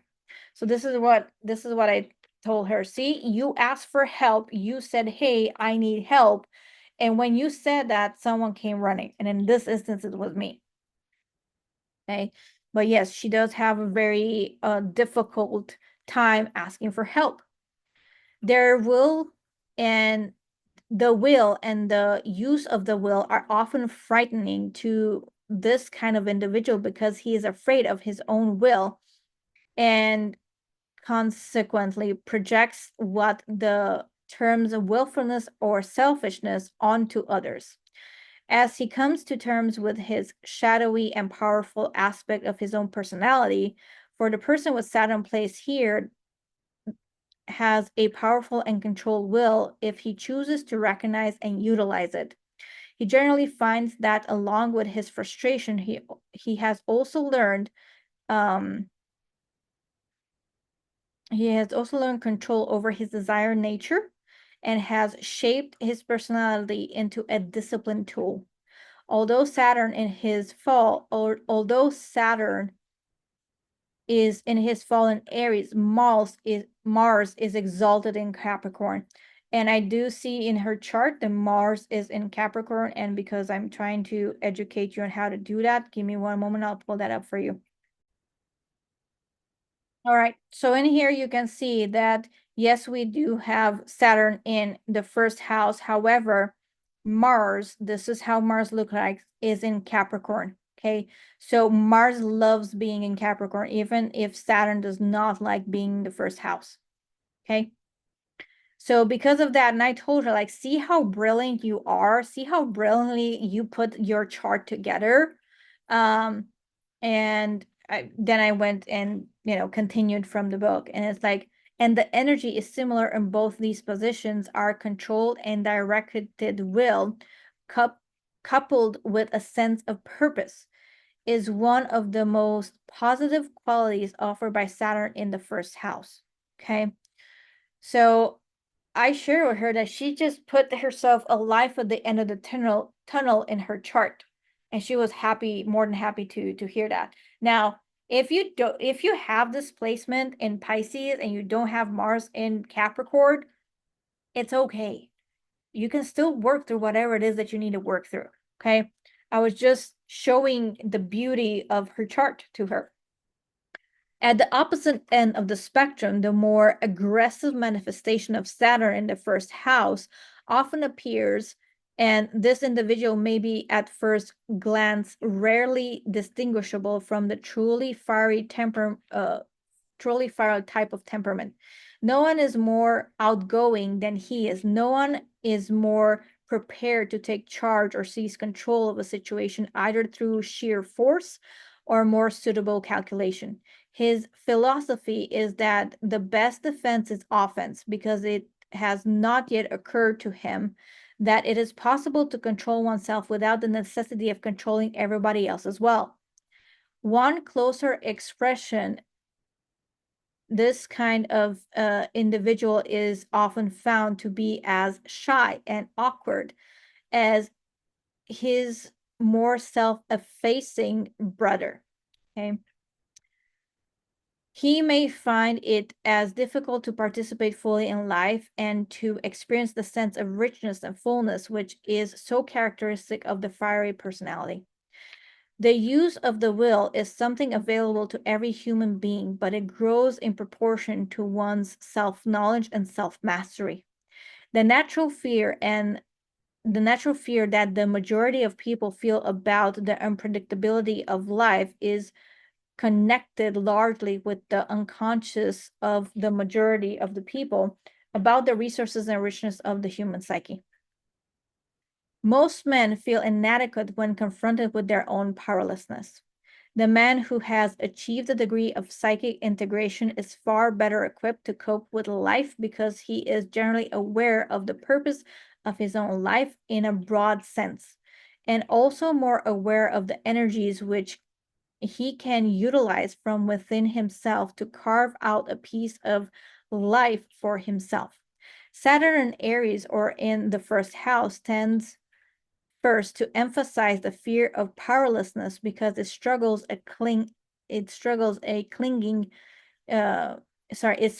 a clinging to the more superficial features of the personality and a consequent loss of contact with the richer inner person. Eventually, this fear can prod the individual into a deeper exploration of what he considers to be his identity. Saturn in the house of the identity is closely connected with this search, which can help to yield greater knowledge, greater integration, and greater and more productive use of the will. Okay, so this was Saturn in the first house. Okay, now the other thing that I shared with her is that this aspect between Chiron and Saturn, this is actually what J.K. Rowling has. And it's great for imagination, creativity, having long conversations. I already know we're going to have a very long conversation because of this placement. And we went, 3.5 hours together with me just sharing what I share with you. And she's like, yes, this is how this played out. And this is how this plays out. And I told her that you love to talk. You love to, either write down. She's like, yes, I have books upon books upon books here. And then we went into Saturn Return. Okay. So Saturn Return happens first time between 27 and 31. And that's when Saturn, where it was from the place of her birth, goes all the way around and starts entering back here in ages of 27 to 31, and ask her what happened in that part of time. And then it goes again around, and between 56 and 60, it starts coming back around. And something in me prompted me to do her chart with current transitions, and I'm going to pull it up for you so you can see what I saw. All right, so when I pulled up her chart with the transits, guess where Saturn is right now? And if I look at the exact degree that Saturn is in, it sits right on top of her Saturn and her Chiron. So she's really, but really feeling it. And she let me know that, yes, she's feeling it quite a bit. And then there's the aspect of Chiron and Saturn together. And let me pull that up so you can see what that is, and we're going to go into it and see what it actually means. All right, so now what we're going to do is we're going to look at this aspect between Chiron and Saturn. Okay, so Chiron, an aspect to Saturn. This I'm reading from another book, and if you want to know the books that I'm reading this from, you can let me know in the comments, and I can share this with you. So as described in chapter 5, Chiron's relationship to Saturn implies the breaking down of boundaries and the possibility of a different attitude to the question of the limits necessary for human life. Now, I know that they're in an aspect, and you might not even know what that means, but there's a conjunction, there's an opposition, there's a square, trine. There's different ways that the planets interact with one another. But when they're in 10 degrees of each other, that's a conjunction. Okay. So now it doesn't say which aspect I'm reading for. So this is going to be if you have Chiron and Saturn close together within 10 degrees in any house, this is going to go for that. Okay. So individuals with Chiron Saturn aspects will react to this process of transformation in a variety of ways, but initially there is usually an inner or to an either or to contend with. Either we have too much Saturn, we are rigid, fearful, and judgmental of ourselves and others, or we do not have enough. We feel depressed, insecure, and unable to function in the world.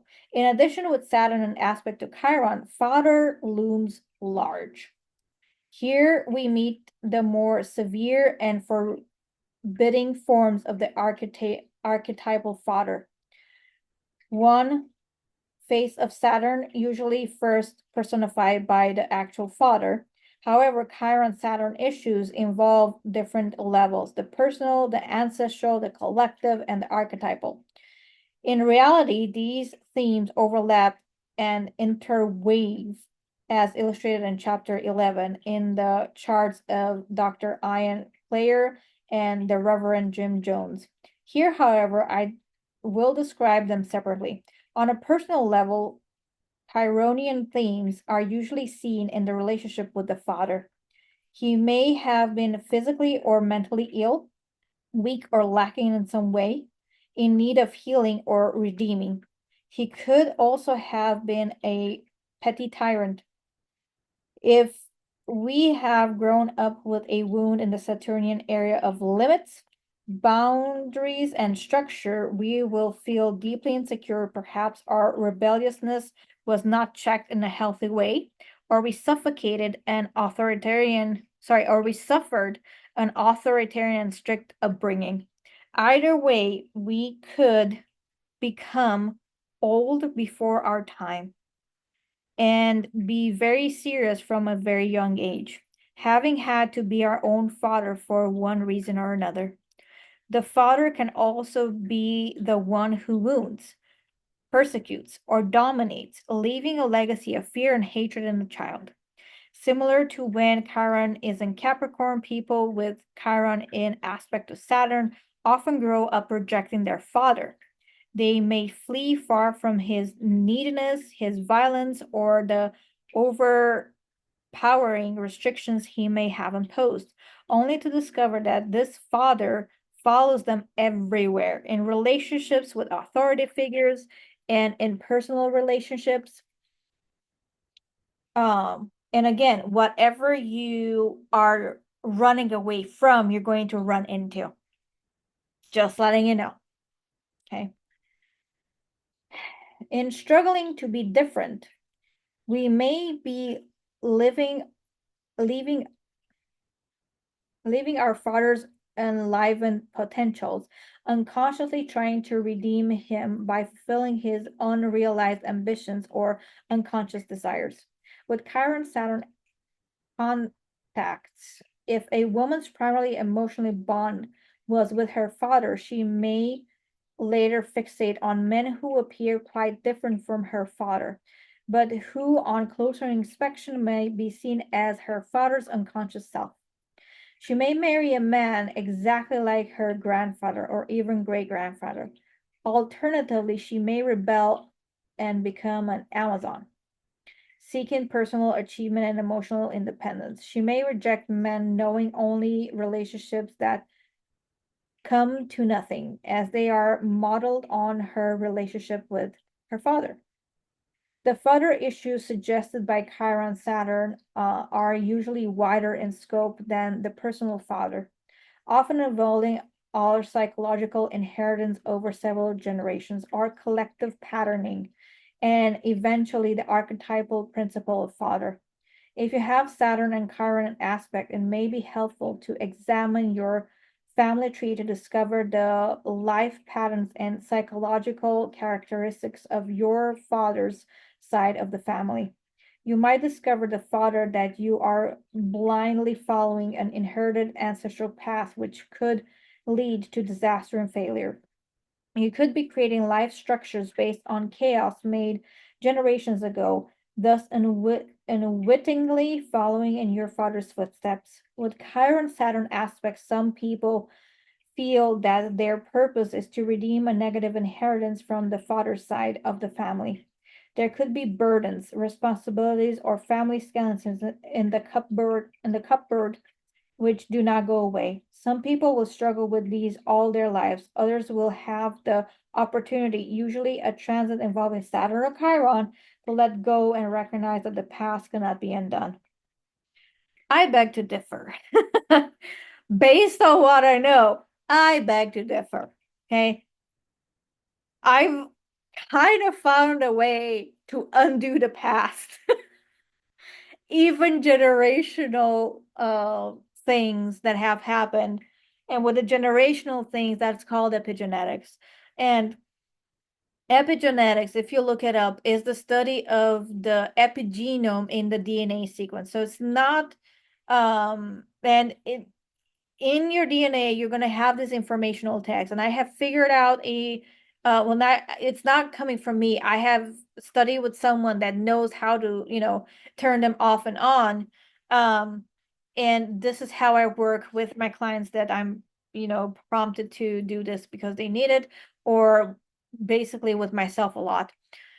So also going back generations. So when I work on someone epigenetically, and it's a generational thing where it's going to release all the way up into the ancestor that trapped it. It's going to go all the way down into the lineage. It's going to release from your grandchildren that are not even born yet, probably. And it's also going to release from your siblings. So if you have any siblings, it's going to release from there. And I have seen such beautiful transformations happen with people that I have worked with, and it's just mind-boggling to know that you can actually go back, quote unquote, and kind of rewrite the past and, be free of it, even if it is general or ancestral things that are weighing you down. On the other hand, we can also inherit positive qualities. Yeah, so this is basically epigenetics, what it's describing here. Because the way epigenetics works is whatever you do not own about yourself, whenever you're admiring someone, you're disowning parts of yourself because you're telling your subconscious mind that, I admire these people, so I put them on a pedestal, and inadvertently I put myself in the pit. So I am less than, which is not true. And then when you're judging people, you're putting them on the pit, and you put yourself on a pedestal, and you inflate your ego and you say, I am better than, which is again not true, because we're all equal. We all have the 4,862 traits in the Oxford Dictionary. We all have all of them to the exact same degree that you see in another person. And yes, I can show you where you have it. I can show you that you do it to the exact same degree as this other person that might irritate you, or this other person that you admire. And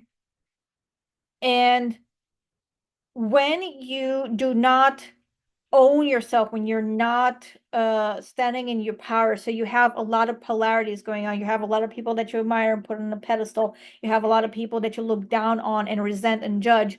When you come together and create life with another person, you are actually passing down epigenetically all of these things that you did not own in yourself, and the other person didn't own in themselves either. Okay, so that is how epigenetics goes down generationally. Just thought that you might want to know that. So on the other hand, we can also inherit positive qualities. Feeling connected with the aspirations and values of our forefathers may bring considerable comfort and feelings of inner support. The theme of ancestral continuity and a creative relationship with our extended past is important with Chiron Saturn aspects. It deepens our feeling of participation in history and belonging in time, which is Saturn. This comes from the Saturn part. The archetypal presence behind Chiron Saturn aspects often initially a judgmental and condemning male figure, like the negative side of Yahweh in the Bible. So just so we're clear, the quote unquote a condemning or judgmental male figure that you might have been encountering in this Chiron Saturn aspect doesn't necessarily have to be a male biologically, because again, we all have both female and male energies within us, so it can be a female expressing a male energy. Okay, just wanted you to know that. This God watches over us, lest we fall into error and sin, lest we fall into error and sin, and if we do, he punishes us. Concepts such as original sin, the fall of man into disgrace, and exile from paradise due to the waywardness of womankind, and so on, may bite deep into the sense of self-worth of those with Chiron Saturn aspects. If creation itself is deemed blameworthy, we will need to be redeemed and saved from our wickedness, and will constantly engage in self-justification. We must then cast blame in order to appease our sense of outrage and retrieve the fragments of our self-worth. Others must be punished so we can remain righteous. This scenario of judgment and blame, if not enacted externally, may go internally in the minds of those with Chiron Saturn aspects. They may damn themselves and or their creations. So again, whatever you don't express out there, whatever is not expressed, whatever feelings that you have, you do not express, you internally do this to yourself. Okay. In the myth, Saturn swallowed his children for fear that one would eventually overthrow him. When Chiron is in aspect to Saturn, this theme is frequently met. Our control mechanisms work overtime, resulting in agonizing periods of creative sterility, depression, and fear.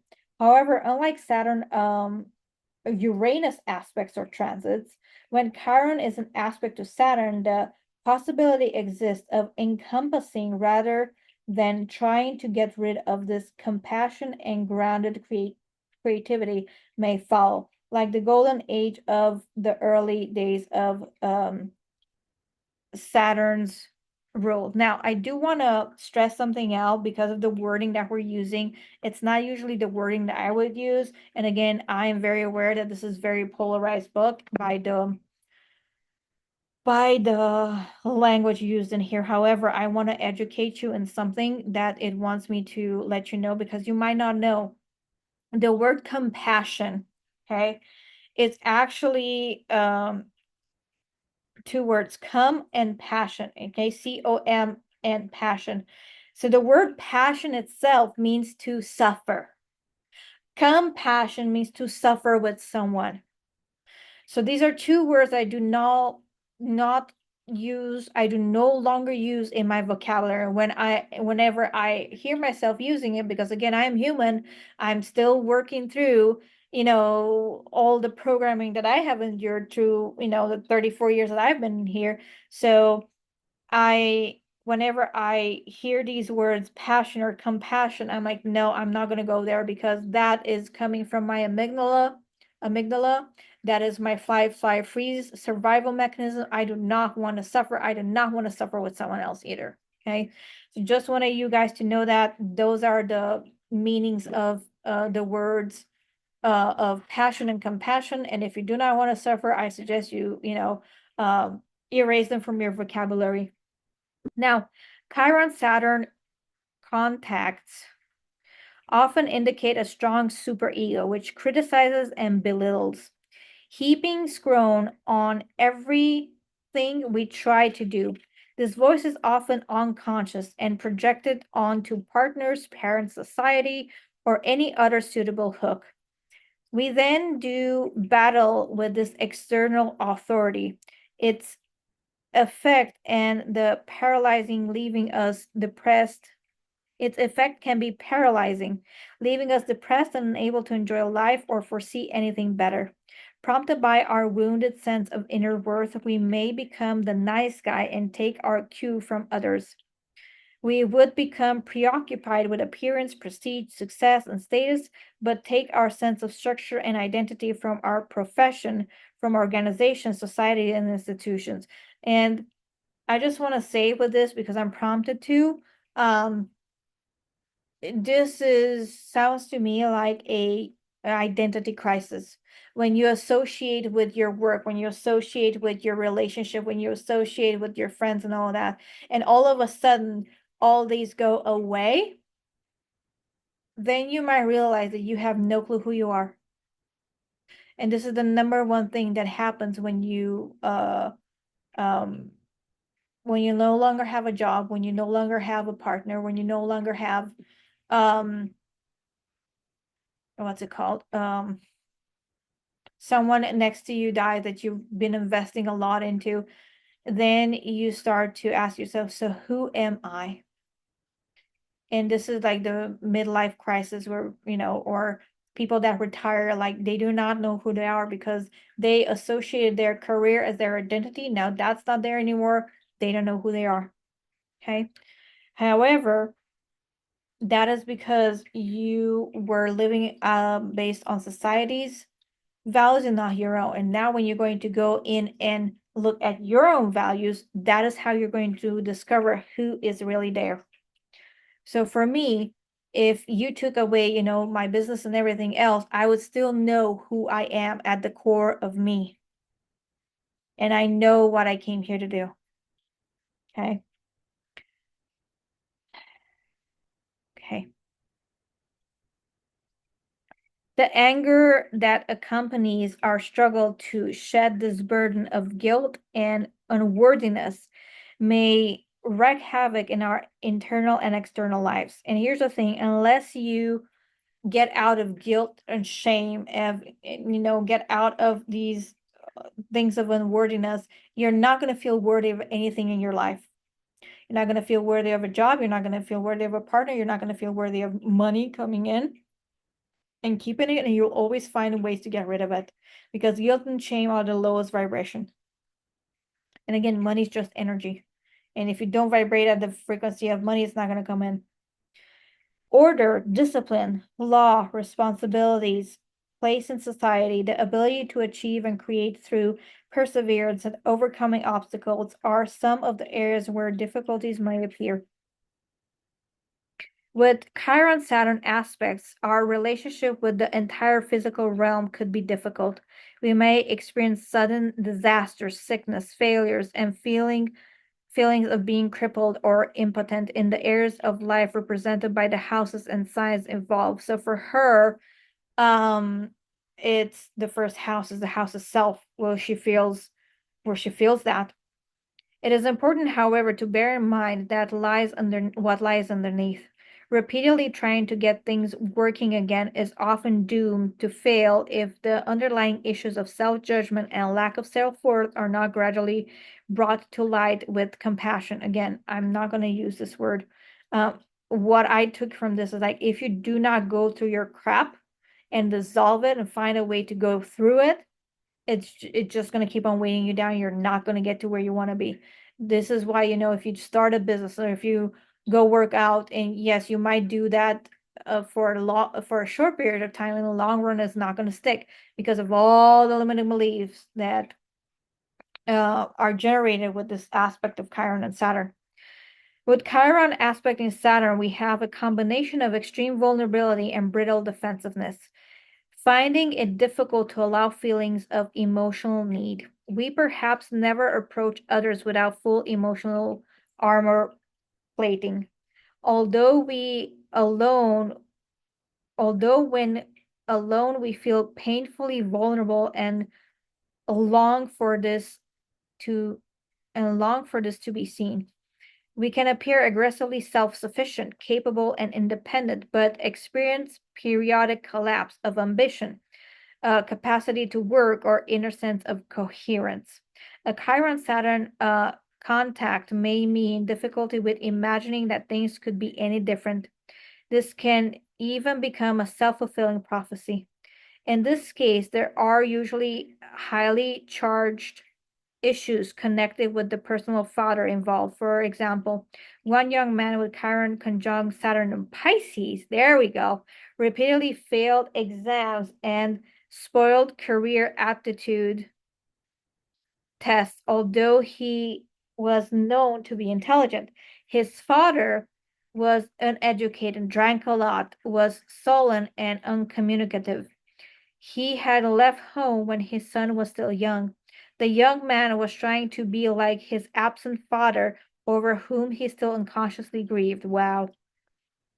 And thus he was resistant to any further education. So, the way that this played out with this person in the example of the book is that he was trying to be like his dad. Well, his dad was uneducated.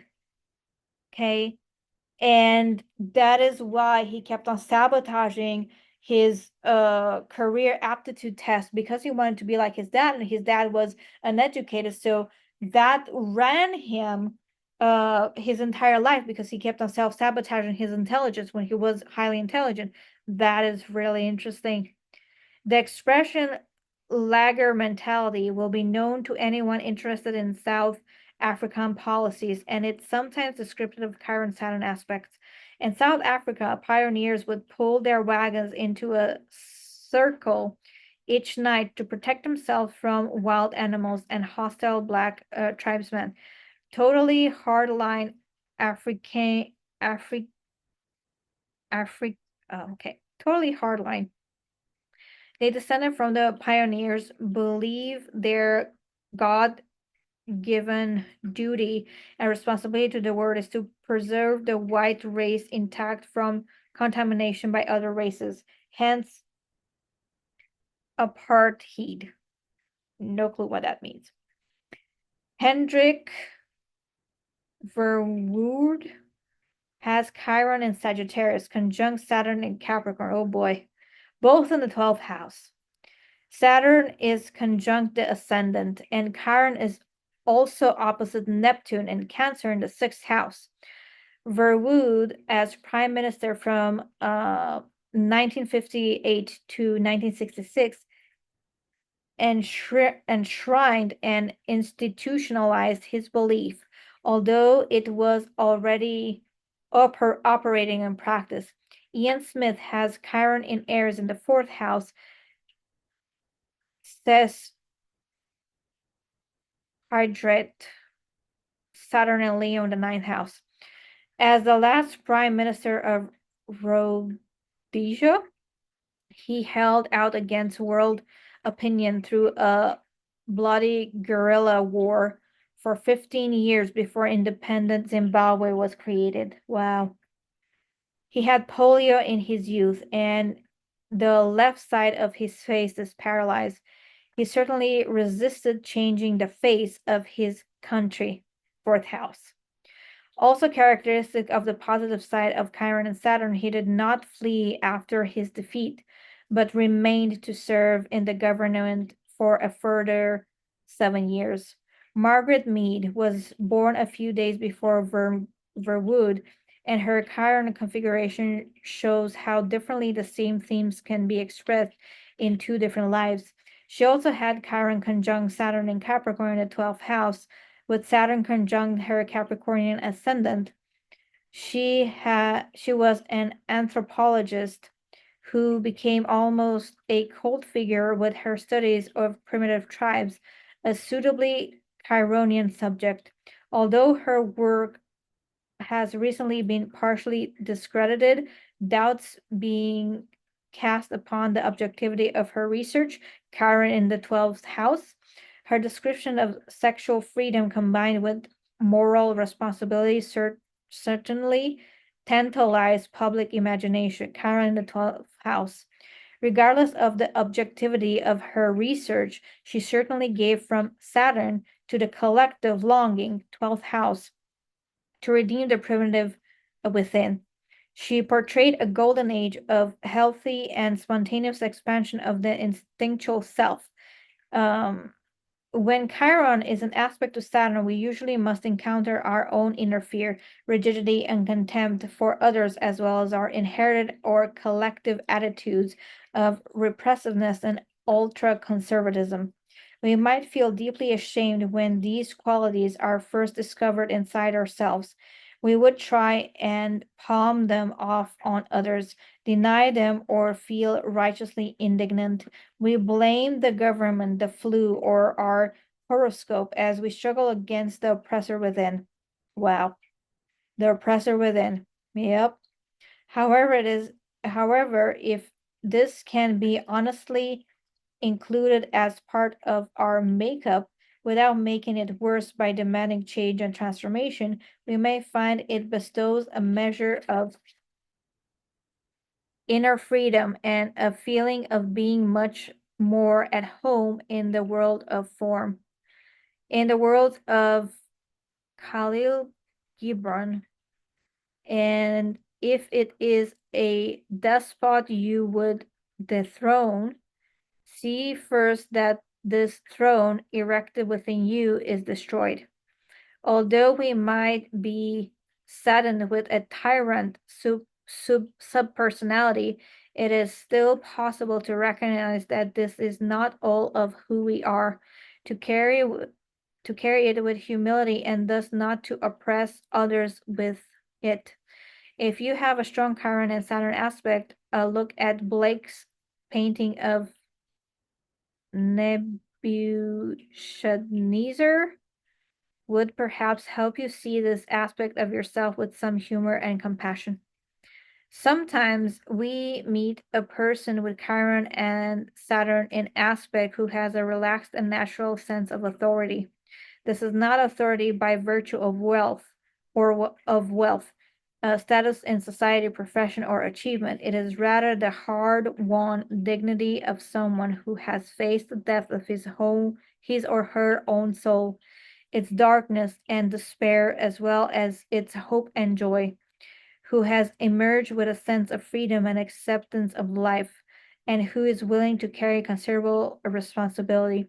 Chiron Saturn aspects may eventually bring the gift of a deep acceptance of incarnation.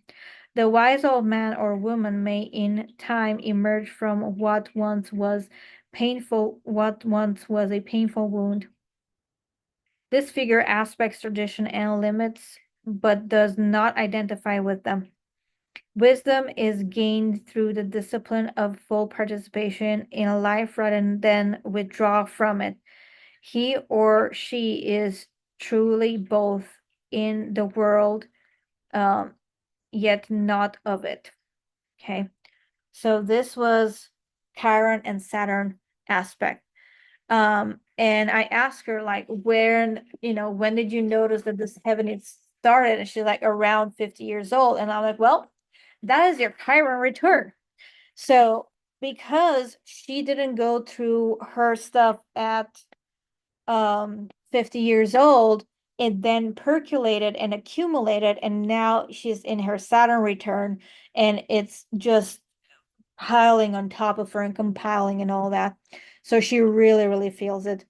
Now, some health issues that she might face is like for her face, she might have had acne when she was a young, hair, head, and skin issues, upper back knots, spine issues, with hard cardio activities are very, very encouraged.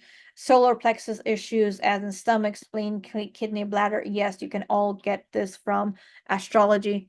Now, with Neptune in Scorpio, she has an affinity for the occult. So, again, it does not surprise me why she wanted me to look at her chart. And there are a few other things that I have noticed, and let me pull that up for you.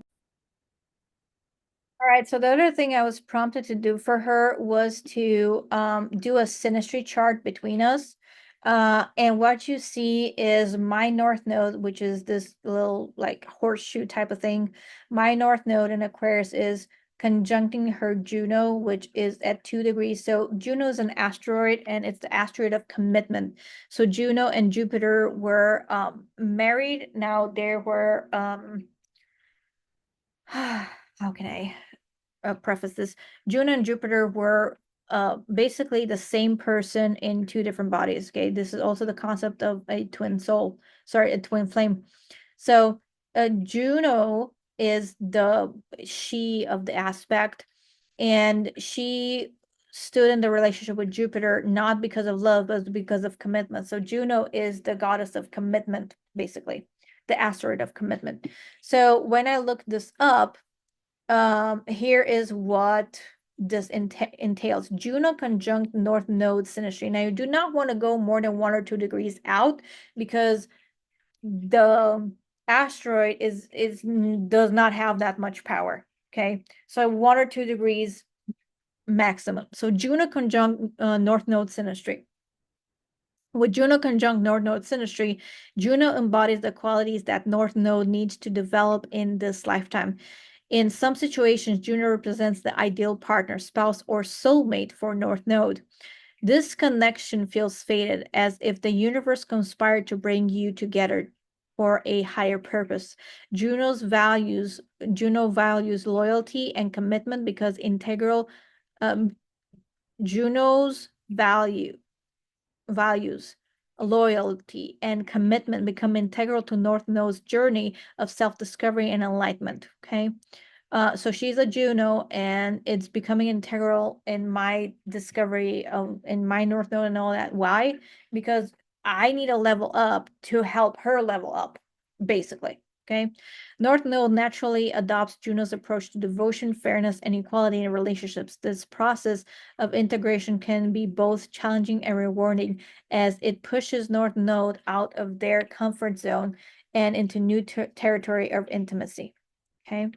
So that is one. And the other one that I wanted to share with you, other aspect that I found between us, was this. So you can see my Juno, which is at 19 degrees, that conjuncts her Neptune. So this is what it means. With Neptune conjunct Juno synastry, Juno enters Neptune's life with a contract and a pen. Are you willing to commit to each other for lives? That's the commitment. That's what commitment feels like with your Juno sweetheart. So I'm the Juno, and she's the Neptune in this case. Neptune becomes the embodiment of Juno's deepest romantic ideals. Neptune brings inspiration and romance to Juno's concept of an ideal spouse or long-term partner. This aspect can manifest as a deeply intuitive connection where both partners feel an almost psychic bond. Juno also represents a tangible manifestation of soulmates for Neptune. Neptune has found their other half in a parallel universe. Neptune feels an inexplicable pull towards committing to this relationship, sensing a karmic and distilled quality to this union. And when I shared with her that I ran our charts together and I found out that we are soulmates, she's like, that makes sense why I was so pulled by you, because I have seen you for a very long time, and it's just now the first time that I actually said something. So it makes sense. And when I shared this with her, it made sense why she felt that pull. Now, Neptune-Juno conjunction fosters compassion, empathy, and a deep emotional connection. Juno may find themselves more selfless under Neptune's magnanimity, while Neptune can discover a newfold appreciation for devotion and loyalty. So there are many things that you can do with astrology. These are just some things. The other thing that I did when I ran our charts together was to figure out, what we came here to do this lifetime. I really wanted to know if there's any past lifetimes between us, and there's not. Apparently, she's one person that I have soul contracts with this lifetime to help them out, and step into their power and really remember why she's here, what is it that she came to do here this lifetime. Now, another thing before I forget that I want to show you, give me one moment and I'll pull that up. All right, the other thing that we talked about is her North Node. Okay, so you see this little shoe over here. That is her North Node and is in Gemini, okay, in the 3rd house, which Gemini in the 3rd house, that is where it likes to be, okay? Gemini is also an air sign. Air sign is all about communication. So she's a highly intelligent person, but because of all the crap she has on top of her, she does not see that. So I let her know that this is what you came here to learn this lifetime. So again, you have the North Node, which is what you came here to learn this lifetime. You have the South Node, what you learned in past lives. And in her South Node is Sagittarius, which you can see over here. This is where her South Node is going to be in Sagittarius. Is exactly 4 degrees. So that is out of balance, and she came here to balance it out. So the attributes for her to develop this lifetime, she came here to develop healthy curiosity, asking questions to learn how others think, seeing both sides of a situation, tact, logic, communication of internal dichotomies, a positive approach to life and other people, purposefully cheering up others, using a non-threatening approach when expressing ideas, listening, openness to new ideas and experiences, seeking factual information before making decisions. And what she came here to let go of, because it's out of balance, self-righteousness, aloofness, assuming others know where they're at. So assuming others know what you got going on. Okay, so this is the classic case of, when a husband asks a wife, how do you feel? And she's like, you should already know. Okay, that's that. Thinking one knows what others are saying without really listening. So thinking that you know what others are saying without you actually listening and paying attention to them. Needing to be right, exposing truth without taking others' views into account. Careless spontaneity, taking shortcuts, taking oneself too seriously, having a ponderous approach to life, acting on intuition without checking the facts, resisting ideas that are foreign to one's belief system, prejudicing present situations on the basis of past experience. Okay, so that is what she has to learn this lifetime. The other thing that I shared with her is on her chart over here. If I'm looking at the elements, now there are 3 types of elements. There's a cardinal, there's a fixed, and there's a mutable. And you can see in here that the majority of the planets are immutable. So that what tells me is that sometimes she's indecisive. She doesn't know what to do. She has a lot of ideas going on. So that is a mutable sign. Like it changes from, moment to moment. Okay. And she said that that's exactly what happens with her. The other thing that I look at is these 4 elements. So the F stands for fire, A it's air, E is earth, and W is water. So wherever the planets are very sparse, which is in fire, she only has 2 because MC is a point. So MC is this thing up here. And then that makes me understand that she has learned how to be bold. She has learned how to be out there in past lives. That's why she doesn't have a lot of fire in her chart, because she's already mastered that. She knows how to be bold. She knows how to be out there. And again, with her South Node in Sagittarius, it makes sense. And then A stands for air. So AC again is your ascendant. That's a point in the chart. It might or might not have as much weight. Again, the North Node is a point in the chart, so it might or might not have much weight in this. However, she learned, A is air, so she learned she learned how to communicate, and now she just needs to actually follow through with it this lifetime, because this is what it's teaching her. The other lesson that she came here to learn, I'm going to go to the elements in a bit. The lesson that she really came here to master this lifetime is earth, being grounded, being centered, being disciplined, and completing tasks. Okay. And then Chiron is actually an asteroid, so she only has Neptune and Saturn in water. So that lets me know that she did master water in a previous lifetime. However, she probably does not remember that. So is remembering how to do that. Now, what does in alignment mean? What does mean to be in alignment? So there's different ways I look at being in alignment, and one of the ways is through the four elements, because we all have the four elements within us. We all have the fieriness of wanting to be out there, wanting to be bold, wanting to moving is a lot of a fiery theme. Okay, moving, dancing, singing, being bold, being out there, being in their face, all that.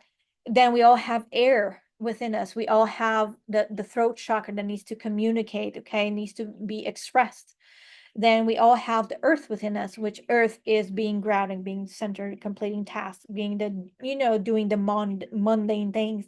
And we all have water within us, which water is the emotions. How deep do your waters run? So if you look at these four elements as a car, and you have air and fire up top, and you have earth and water in the back, and if one of them you do not do, like for me, I actually went back and I looked at my life when I learned this concept. Like, I can see that when I was growing up, I was doing a lot of fire because I was dancing, I was moving, I was singing, I was practicing badminton. So there was a lot of movement going on. I was doing that a lot. And I was completing a lot of tasks because of school. However, there was no talking from my truth, from my perspective. There was no, if it was not aligning with, whoever was there, we do not want to hear it. And there was no water in there. So the water was compressed, so the emotions could not go out, which is interesting because if I take a look at my life now, the fire's being suppressed. Like, I'm not bold, I'm not out there, I'm just slowly coming out of my shell now. But I'm not out there. However, I communicate a lot. There's a lot of communication um going out, and less so on the task part and more on the watery part. Like, I go into my emotions fairly frequently whenever they come up. So again, we all have the four elements within us, and um if you know what your chart, what you put in your chart, because again, this is all you master you created your chart before you came here. Okay, and this is just awakening you. Oh, this is what I signed up to do. Oh, this is what I signed up to do. Okay. So just with a deep dive in astrology, we're able to find a lot of things. And because I have a North Node in Aquarius, and I'm able to pick up on collective and on energy and all that, it wanted me to go into this particular thing with her because of what she was going through. And I also was able to share how I was able to potentially help her if it resonated with her. And that's another thing that I highly encourage all the people that, listen to me and all that. If it resonates with you, great. This is, your time and all that. It really, really resonated with her. And we actually had the first session today. And we looked into the pattern of hiding, and what came up. was actually something that I already shared with her that might come up because I was picking up on it.